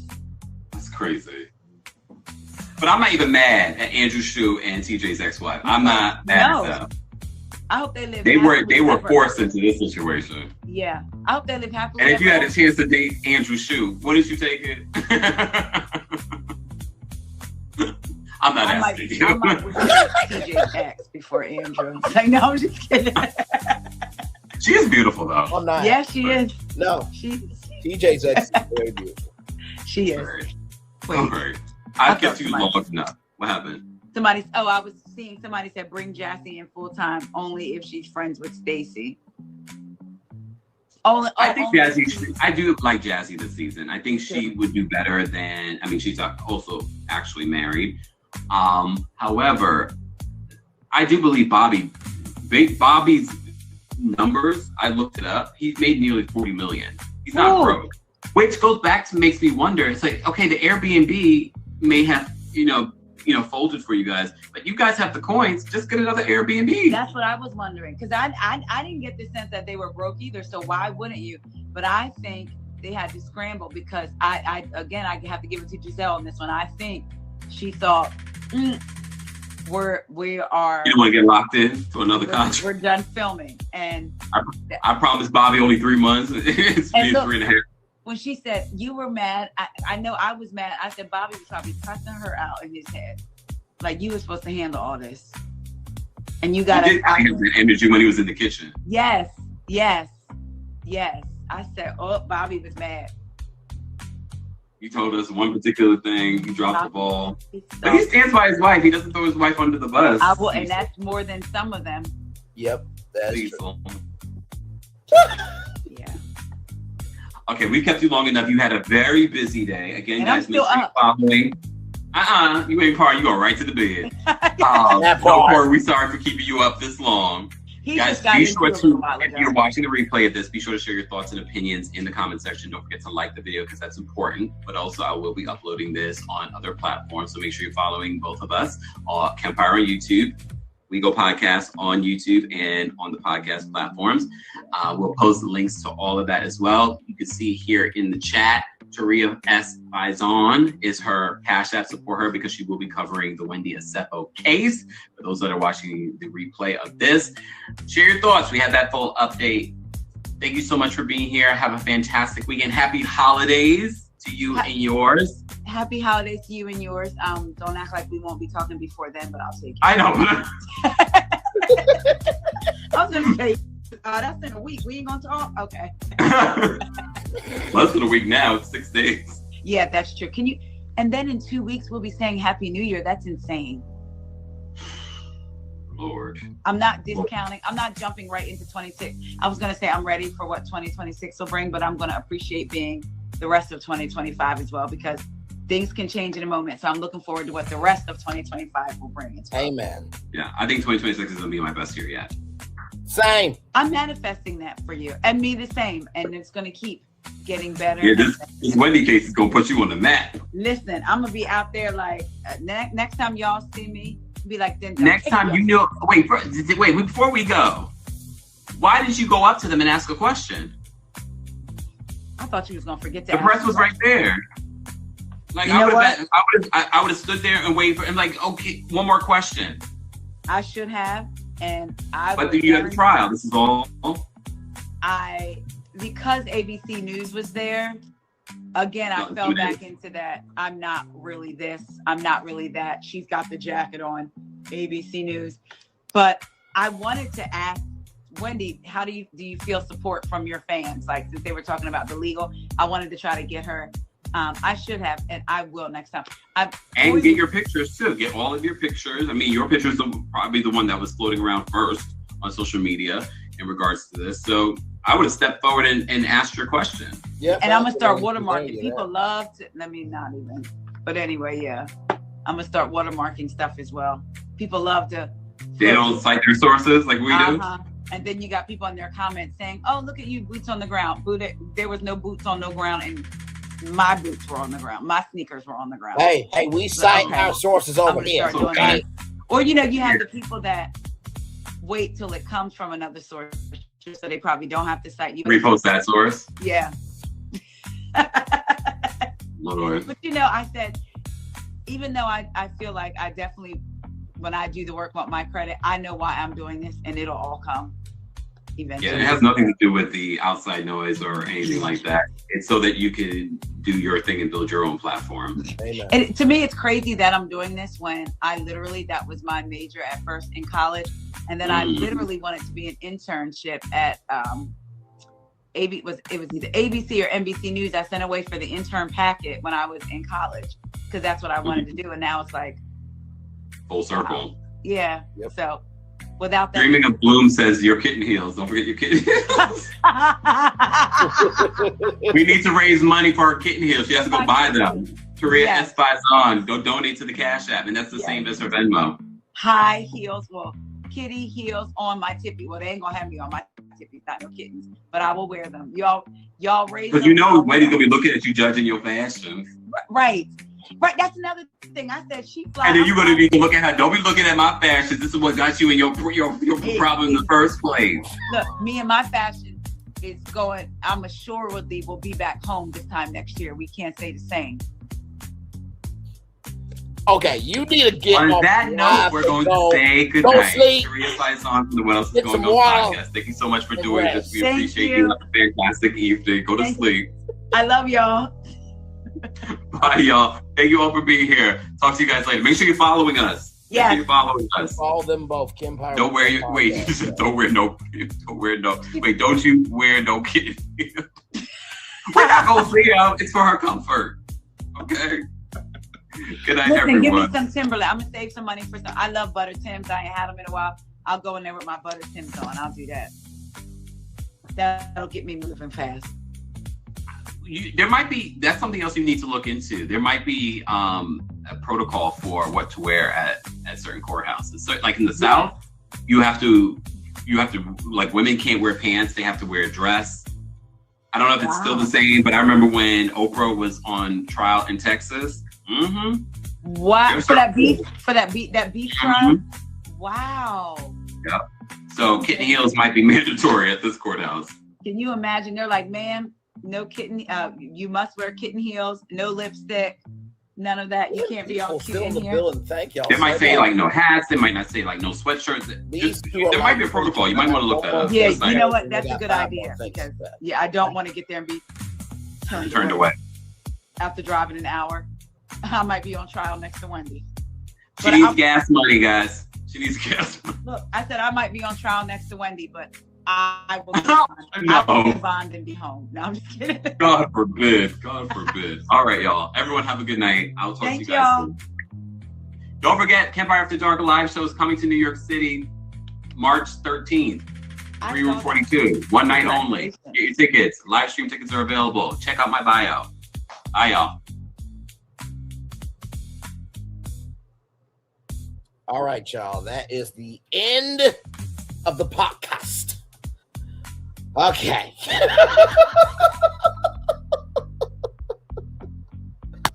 So, hi. Welcome. Glad to have you here. Yes, it's still nighttime behind me. I'm Braylon Lee. You are you. I am me. We are we. Okay. Welcome in, everybody. In case you need to know where the hell you're at, let me just go ahead and show you. We are live on tour still. Braylon Lee's virtual tour live. 3 hours, 9 minutes, and 5 seconds. So here's how this thing worked out, right? I'm going to show you guys. Hang on, give me a moment. Because Nikki News and Narcissism, or the official Nikki News asked me,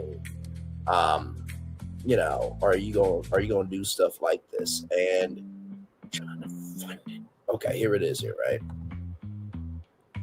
So let me show y'all this here. So literally, as I was live, and we were watching other pieces of content, right? So I see this here, right, from We Go Podcast. It says we will be going live. Kim Pyre will be going live. We Go Podcast at 9:30 Eastern, 6:30 Pacific on Instagram to discuss at Wendy and Eddie Ofizo's motion hearing, right? So there is that. So that's how that happened. Like I said, if you guys are here for it, I'm here for it. Obviously, we're still here. 3 hours, 10 minutes, and 2 seconds. So with that being said, I'm going to turn off my camera now because we done the whole show for over 3 hours. Yes, we have. like I said, a lot going on. Let me come back on camera for that, child. Oh, that was a long live. Listen, don't ever say that y'all don't get good content over here. Okay, listen. And I know you don't, but still. Like I said, not surprised by the judge saying that the records will be submitted into the court for the prosecution to be able to get those records and see what needs to be. Really was surprised by that. We Go Podcast did a great job in recapping all the details and everything else. For those of you who are wondering when Kempire will upload this, it's gonna take him a minute. But you got here first live on Braylon's Virtual Tour Live. So, like I said, very, very, very proud of us over here because we have this thing that we play during the morning editions of our show. Called A Lot Happens Early, and believe me, if you stick around here long enough, a lot does happen early over here on our channel. So yes, indeed. There was one other content creator that I wanted to showcase here, right here. So this is Paige and Pam. So here we go. So I wanted to come on here briefly. Let me make sure my mic is on because this is a new mic that I got. Yes, it is on. Wonderful. Okay. So this today was very, very interesting. And I always say, let me adjust this. Okay. I'm live. I'm alive. Listen. So I wanted to come on here briefly. Let me make sure my mic is on because this is a new mic that I got. Yes, it is on. Wonderful. If y'all still want to talk to me, drop it in the comments live. I'm here. Today was very, very interesting. I don't know if Nikki and I always say Queen T or I always say or the rest of the eyes. Thank you for it's not whether you did it or not, it's whether you can prove it. Now let me tell you, baby. First of all, there was press. The last time Wendy had a court hearing, it was just myself, Paige, and Dr. Pam, and it was What Else Taria from What Else Is Going On podcast. Hey girl. So it was just the two of us. But today it was ABC News was there and the Baltimore Sun. And there was a spokesperson for the courthouse. Now, when I got there a little bit later. Court started at 8:45, and I got there by the skin of my teeth. I got there at like 8:38. So when I got there, I saw ABC, and I walked up to the van and I said, "Oh, there's press today. Where were y'all?"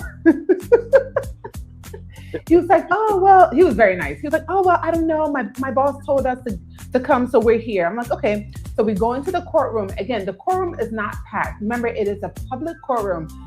People are not just there for Wendy Osefo. It's other cases going on. So they called the first case, okay? They got done with that. Then they called the second case. Now, the judge had me shooked. The judge gave a stern warning. First of all, he said, "I am aware that the last time there were pictures taken in this courthouse."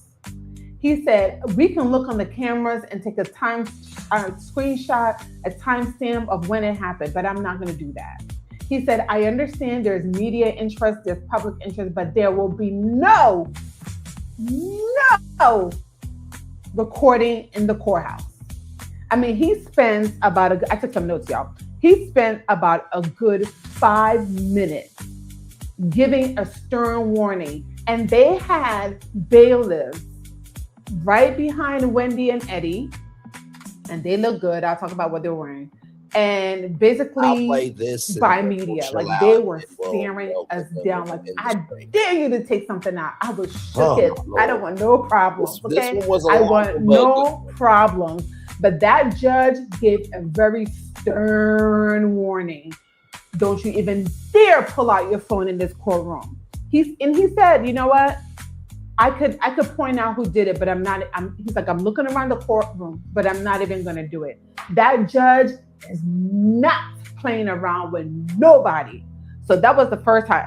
That was the first announcement. I wrote in my notepad. I said, "I am shooked." So next to me was Taria from What Else Is Going On podcast. And then I met, so behind me was another TikToker. Oh, I'm gonna forget her name. It's Purple and I forgot her name. But I will tag her on my Instagram. I appreciate y'all. Thank So you. let's talk about Wendy. much. I'm really, really concerned. Wendy looks so skinny, y'all. I'm not even trying to be shady. Wendy, when she first started Housewives, I would say she was about a good size 7, 8. Now, Wendy looks like a size 2. When I tell you Wendy is skinny, but not like skinny like she's trying to lose weight. Wendy looks skinny like stressed. Like I kept staring at her face and I was like, she's still beautiful. She is still beautiful. But her face looked a little sunken in, like right here. I almost was looking at her like, did she get work done? But I know she got work done on her body, but I don't think she got work done on her face. But let me tell you something. She looked good. This time she was just a little bit modest. The last hearing, remember I told y'all she had her cream outfit. She had the fur stole, right? But this time she had a very cute like pantsuit set. She had on a white top with a skinny tie, with kind of like a bustier, a black bustier. I have pictures on my Instagram, Paging Dr. Pam. You can go and look at the pictures. But just one thing that really, really surprised me was how skinny she looked, and it looked like stressed skinny. And I felt bad for her. I'm not even gonna lie. Eddie, of course, and I even wrote down, I put, Wendy looks tiny, size 2, ? Anyway, so Eddie had on a gray suit. Eddie, of course, looked nice, looked dapper. And then so next to me was also, I met Elizabeth from ABC News. Hey, girl. And so Elizabeth was next to me, and Eddie and Wendy kept looking back, and she had on an ABC News jacket, and so they kept looking at her jacket, like staring, like, oh, media is here. Okay, so let's start with after the judge made that stern announcement about photography. Basically, it was the defense turn. That defense attorney came out swinging. Okay, he said, first of all. Let me look at my notes. He said, first of all, it is not fair that you all are wanting to subpoena their business financial records. That's not fair, okay? He said it has no relevance to the case, okay? He also said, for example, you all talked about they're using pseudonyms like Pam Oliver and Eddie Hennessy. That is false. That is for them to get their packages. It has no ties to anything fraudulent, okay? The judge also said it was just, the lawyer said it was just for them to get their packages, okay? The defense attorney also mentioned that it's basically not, he's trying to get their certain evidence quashed. And I looked at it, I was like, is he saying squash or quash? Again, I'm not a lawyer, but it's quash, which means to nullify, to void out, because he's basically saying like the state's attorney basically just were picking at straws.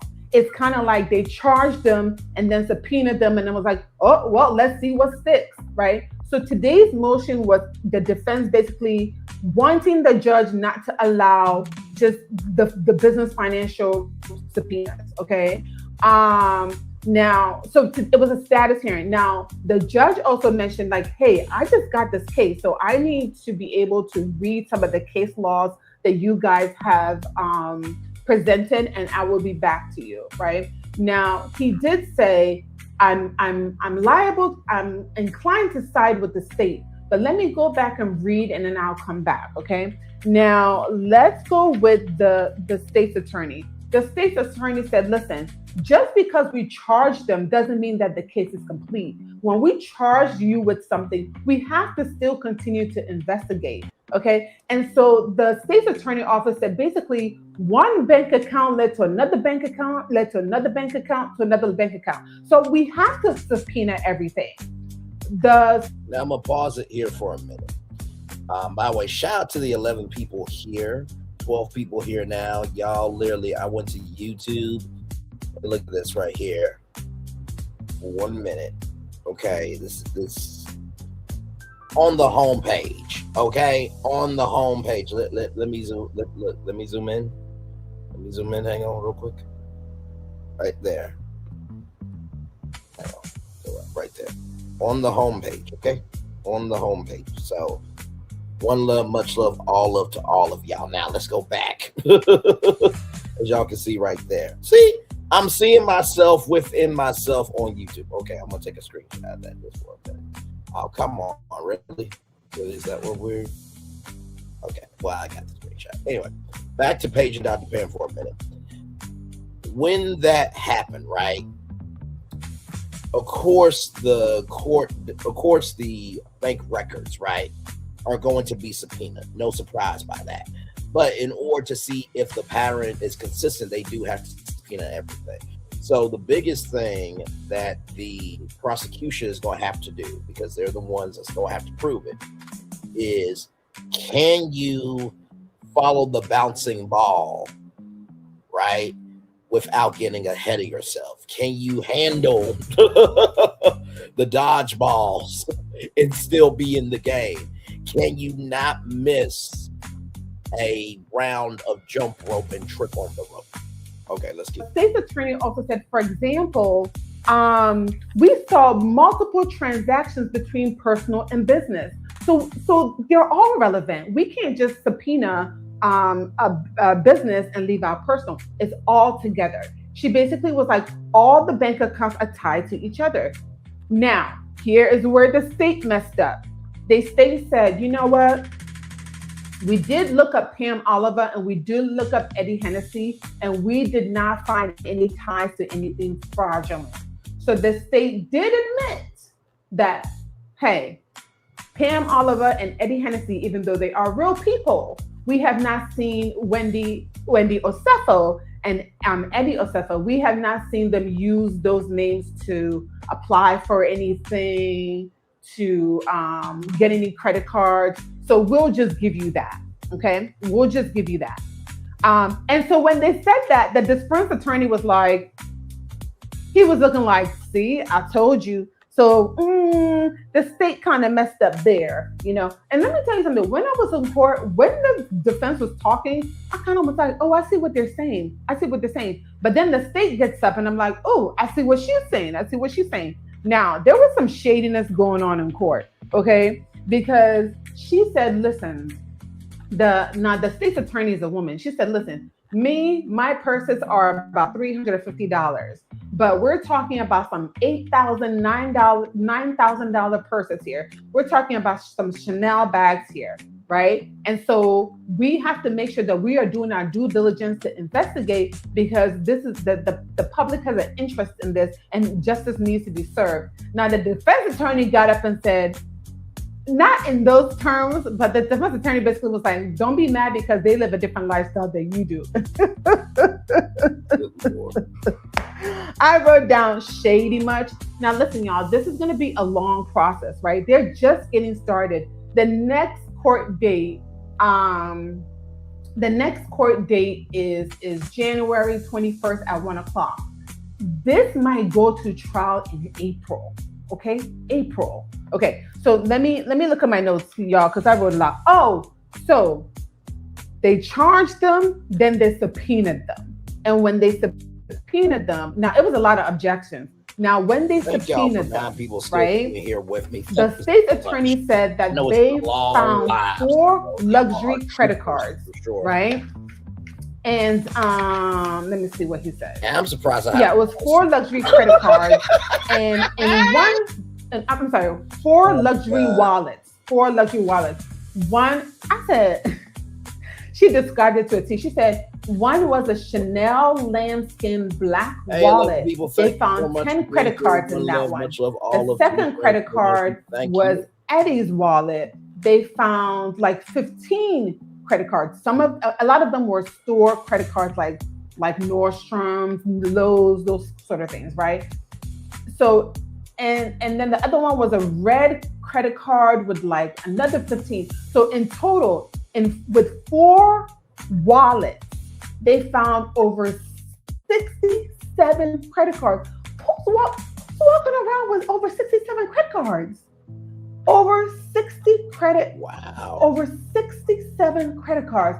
I said, what the heck? So then the state started to say, and also in the subpoena, we saw boxes, and then the defense said, objection, we're not even going to go there. And the judge was like, all right, let's just back up. Let's just objection. So keep in mind, they're being tried together. So you've got Wendy's lawyer, and then you've got Eddie's lawyer, right? Now, and then the state attorney office said, basically, the Osefos, her words were, had little money. Okay? I said, ooh, that is going to be a soundbite. Little money. So when they said, it's little and broken, but still good. Still good. Shout out to Stitch. Rolling on. That's a ooh. I know they're gonna be upset about that, oh right? My God. Okay, so here's what the defense said. The defense said, listen, some of these credit cards are old credit cards. Some of these credit cards are expired credit cards. So for everything that the state had, the defense went back on them. Like, yeah, y'all might have found 67 credit cards, but were they active or were they expired, right? So the state said, listen, we are trying to find a motive, the motive, which is why. Why are they doing this in the first place, right? And the state basically is saying the motive is y'all had little money, and so basically you guys were doing fraudulent, right? That's what the state is saying. Remember, the burden of proof is on the state's attorney's office, not the defense. They're the ones that have been charged. It's up to the state it's up to the state to basically prove their case, right? Mm-hmm. So the state also said, listen, the reason why we are we're subpoenaing business and personal, because, for example, you've got one business bank account that has Eddie Osefo's name on it, but when you look deeper, it says Onion Home Essentials, which is Wendy Osefo's candle company, right? So while it looks like a business, while it looks like a personal, savings account, it's tied to business. So the state basically saying that's why we have to have access to other accounts. And the defense kept bringing up the media a lot. The defense said, basically, state, you are trying to embarrass the Osefos because you know the media has an interest in this. Because for you, and then the defense said, there's no evidence to support that the Osefos were in financial distress. And so I want to know that too. Like, I'm like, all right, defense, if you are, all right, state, if you're saying that the Osefos had little money, if you're saying the Osefos were in financial distress, then you've got to be able to prove that. And saying that somebody has over 67 credit cards, that's not sufficient. Where are the bank accounts to prove that they were in financial distress? That is what the defense attorney is trying to say. Okay, now listen, I will agree with that and disagree with that. Who else do you know in your life or in mine, right, that's got 67 credit cards? I have a couple. That's it. That's all. I don't believe in debt. Okay, I just don't. I like staying out of it. You know what I mean? My mom said that there is such a thing as good debt, when you're doing an investment, this, that, and third. But I'm like, no.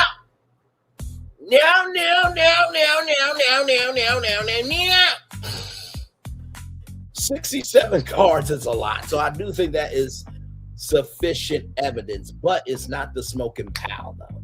So let's keep going. But I am liking Paige and Dr. Pam. All right, here we go. Okay. And they kept bringing up the media. Like, y'all are just trying to embarrass these people. Now, the state attorney's office, right? They have subpoenaed bank records going all the way back to 2018, right? Because they know, the state's attorney know that, for example, sometimes there's only a 7-year look back. Not all banks are going to willingly provide records, for financial whatever, all the way back in 2010. But the state attorney said, for example, we know there were purchases made in 2010, and y'all returned them, but claimed them as stolen. Mm-hmm. Right? So again, right now they're only going back to 2018, right? So they are asking for financial records from 2018 on up. But they said, we know we have some receipts of items purchased in 2010 that was later returned. They have proof of that. They have proof that they bought it, they returned it. Okay. So basically today is just trying to figure out like, what are they gonna accept into evidence? What are they not gonna accept to evidence? Oh, they also mentioned PayPal. The state said that that Wendy had a PayPal account and was doing activity on the PayPal account. The defense said no. Wendy Osefo has not had a PayPal account. Okay. Yeah, they have not had a PayPal account, so you need to take that out. The defense basically is saying like, listen, let me tell you guys something. You cannot have access to all these financial records because you're just using it to embarrass them. And that is not fair. Let me tell you something. They have a really good defense attorney. Now you've got Eddie's lawyer and you've got Wendy's lawyer. I like Wendy's lawyer. He came out swinging. Again, the state basically had to go back and take back the fact that they said that Wendy and Eddie were using the pseudonym Pam Oliver and Eddie Hennessy for fraudulent activity. The state said, I'll give you that. It was just for packaging. So that's already like one strike against the state. The defense, I will say, they're upset because they're like, you're asking for all these bank records because you falsely charged them, and now you're just trying to find things to find out what sticks. And the state is like, we have to ask for all bank records because each bank record is tied to one another. We saw multiple transactions among all the bank records. So sorry, we have to do it, right? So so the judge said, I'm not going to give a ruling today. They cited some case laws, right? They cited some case laws.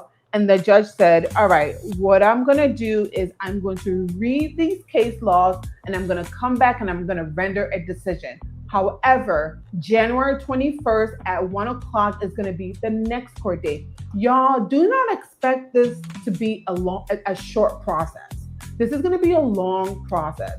They threw out the date April as a trial date, but that's not definite. Here's what I'm saying. Me another summer. Somebody gets charged and people think like, oh, it's a shoo-in. But what I am learning is what you can prove. What can you prove? And the burden is on the state. So if there's anything else that I need to why I gotta work? If there's anything else that I need to come back and report, I will. I took a ton of notes because they were just going. And shout out to my girl Taria from What Else Is Going On podcast. She may have more information. We are the boots on the ground gals. My Instagram is Paging Dr. Pam. My YouTube is Paging Dr. Pam. And my TikTok is Paging Dr. Pam. Hope you all enjoyed the recap, and I'll see you next time. Bye. Shout out to Paige and Dr. Pam, a great CC, from what I can see, a great content creator there. Now I'm going to turn off my camera now because we done the whole show for over 3 hours. Yes, we have. Woo, my Lord Jesus. Y'all got any thoughts, concerns, anything? I know it's been a very long live here. 3 hours, 34 minutes, and 9 seconds here. So, yes, indeed. Ooh, excuse me. Sorry, y'all.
Sorry, y'all. Had to give me something to drinky.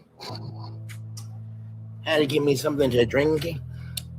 16 people. Thank you so much. Thank you. Oh, my Lord. Truly. What a live.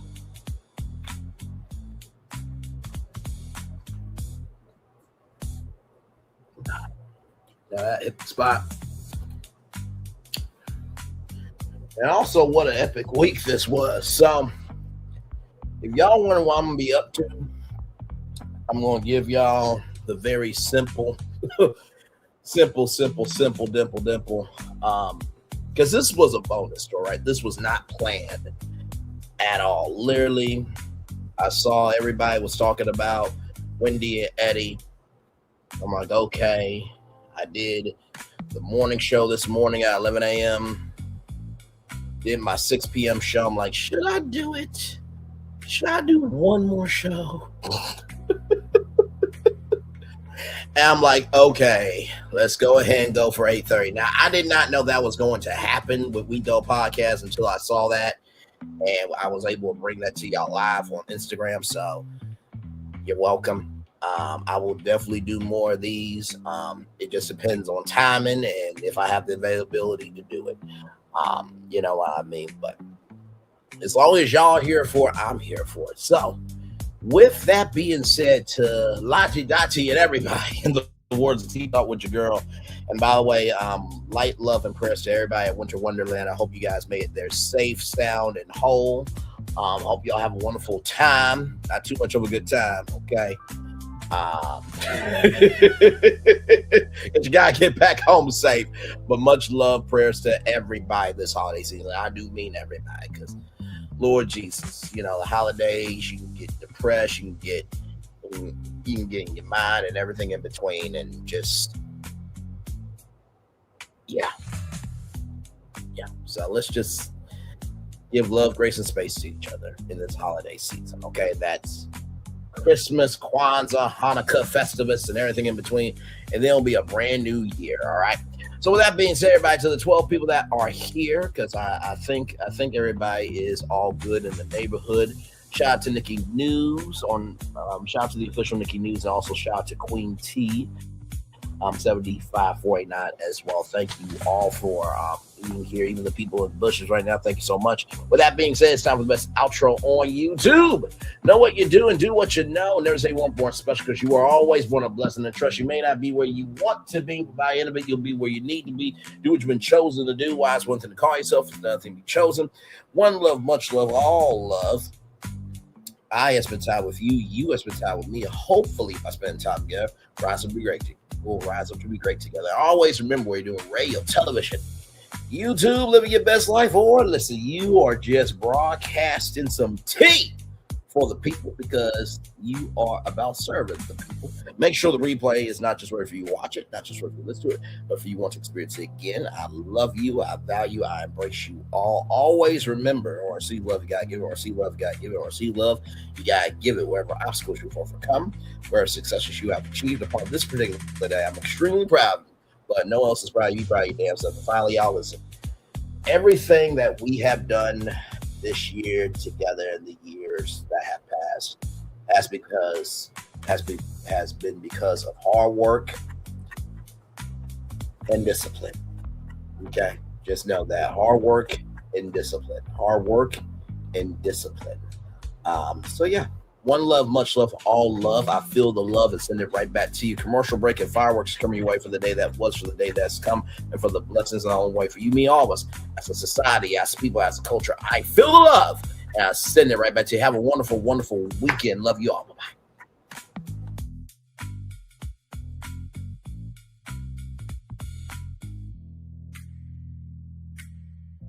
I thought I should tell you, they've been talking about you. Yeah, they've been talking about you.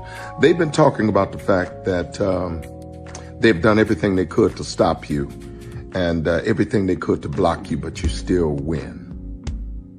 They've been talking about the fact that they have undermined your success, and they have tried to sabotage your seasons, but you keep winning. They've been talking about the fact that even though they don't like each other, they get together to try to kill you, but you keep winning.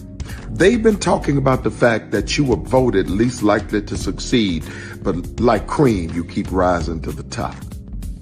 They've been talking about how they tried to burn your world down, but like the phoenix, you rose from the ashes. They've been talking about you. And you know what they say? Oh, she's just lucky. He's just lucky. But no, you ain't lucky. You're anointed. You got something on you. You got favor on you. You got power on you. You were born to win. Now they can call it luck, but it's grace. They can call it luck, but it's favor. But whatever they call it, it doesn't matter, because you know what God calls you? Do you know what God calls you? A winner. I thought I should tell you they've been talking about you. Yeah, they've been talking about you. They've been talking about the fact that they've done everything they could to stop you and everything they could to block you, but you still win. They've been talking about the fact that they have undermined your success and they have tried to sabotage your seasons, but you keep winning. They've been talking about the fact that even though they don't like each other, they get together to try to kill you, but you keep winning. They've been talking about the fact that you were voted least likely to succeed, but like cream, you keep rising to the top. They've been talking about how they tried to burn your world down, but like the phoenix, you rose from the ashes. They've been talking about you. And you know what they say? Oh, she's just lucky. He's just lucky. But no, you ain't lucky. You're anointed. You got something on you. You got favor on you. You got power on you. You were born to win. Now they can call it luck, but it's grace. They can call it luck, but it's favor. But whatever they call it, it doesn't matter, because you know what God calls you? Do you know what God calls you? A winner. I thought I should tell you. Good evening. My name is Mark Woodbury. I'm the chairman and CEO of Universal Destinations and Experiences. Well, we're finally here. Tomorrow we begin a new chapter at Universal Orlando Resort as we open Epic Universe. We built this place for you. I want to thank you, our fans, for your love of our stories, characters, and immersive experiences that inspired this incredible place. Epic Universe represents over 8 years of meticulous planning, immense creativity, and innovation, combined with unmatched craftsmanship and operational excellence on the part of thousands of people who have brought to life the stories and characters that live beyond each of Epic's portals. But it represents so much more. Your love of Universal and the deep connections we've shared together here in Orlando over the past 30 years inspired us to dream bigger and to push the boundaries to create something extraordinary for you and for generations of fans and families to come. And tomorrow, as we open Epic Universe, I can't wait for you to experience this place for yourself. Now it's your turn to step inside, to lose yourself, and to share this place with the ones you love most. As we open this park, we hope your world becomes a little more epic. Tomorrow, Epic Universe becomes yours.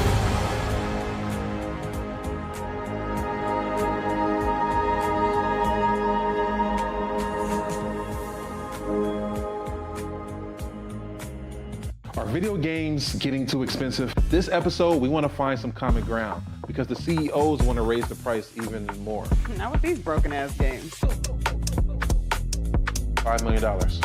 That's how much San Andreas costs to make. Is it their fault for selling or our fault for buying? Corporations claim all this stuff. Devs say otherwise. Sports gamers, cozy gamers, whatever you call the people who play Power Wash Simulator. I think it stings a little bit more because I'm spending my actual money and my mom is not. Imagine they get rid of all movie theaters and then charge you the same price to watch the same movie at home. That's like every streaming service. It doesn't have to be the longest of games, but am I having fun with it? This is Lex. I'm Ronell. Let's get right into it.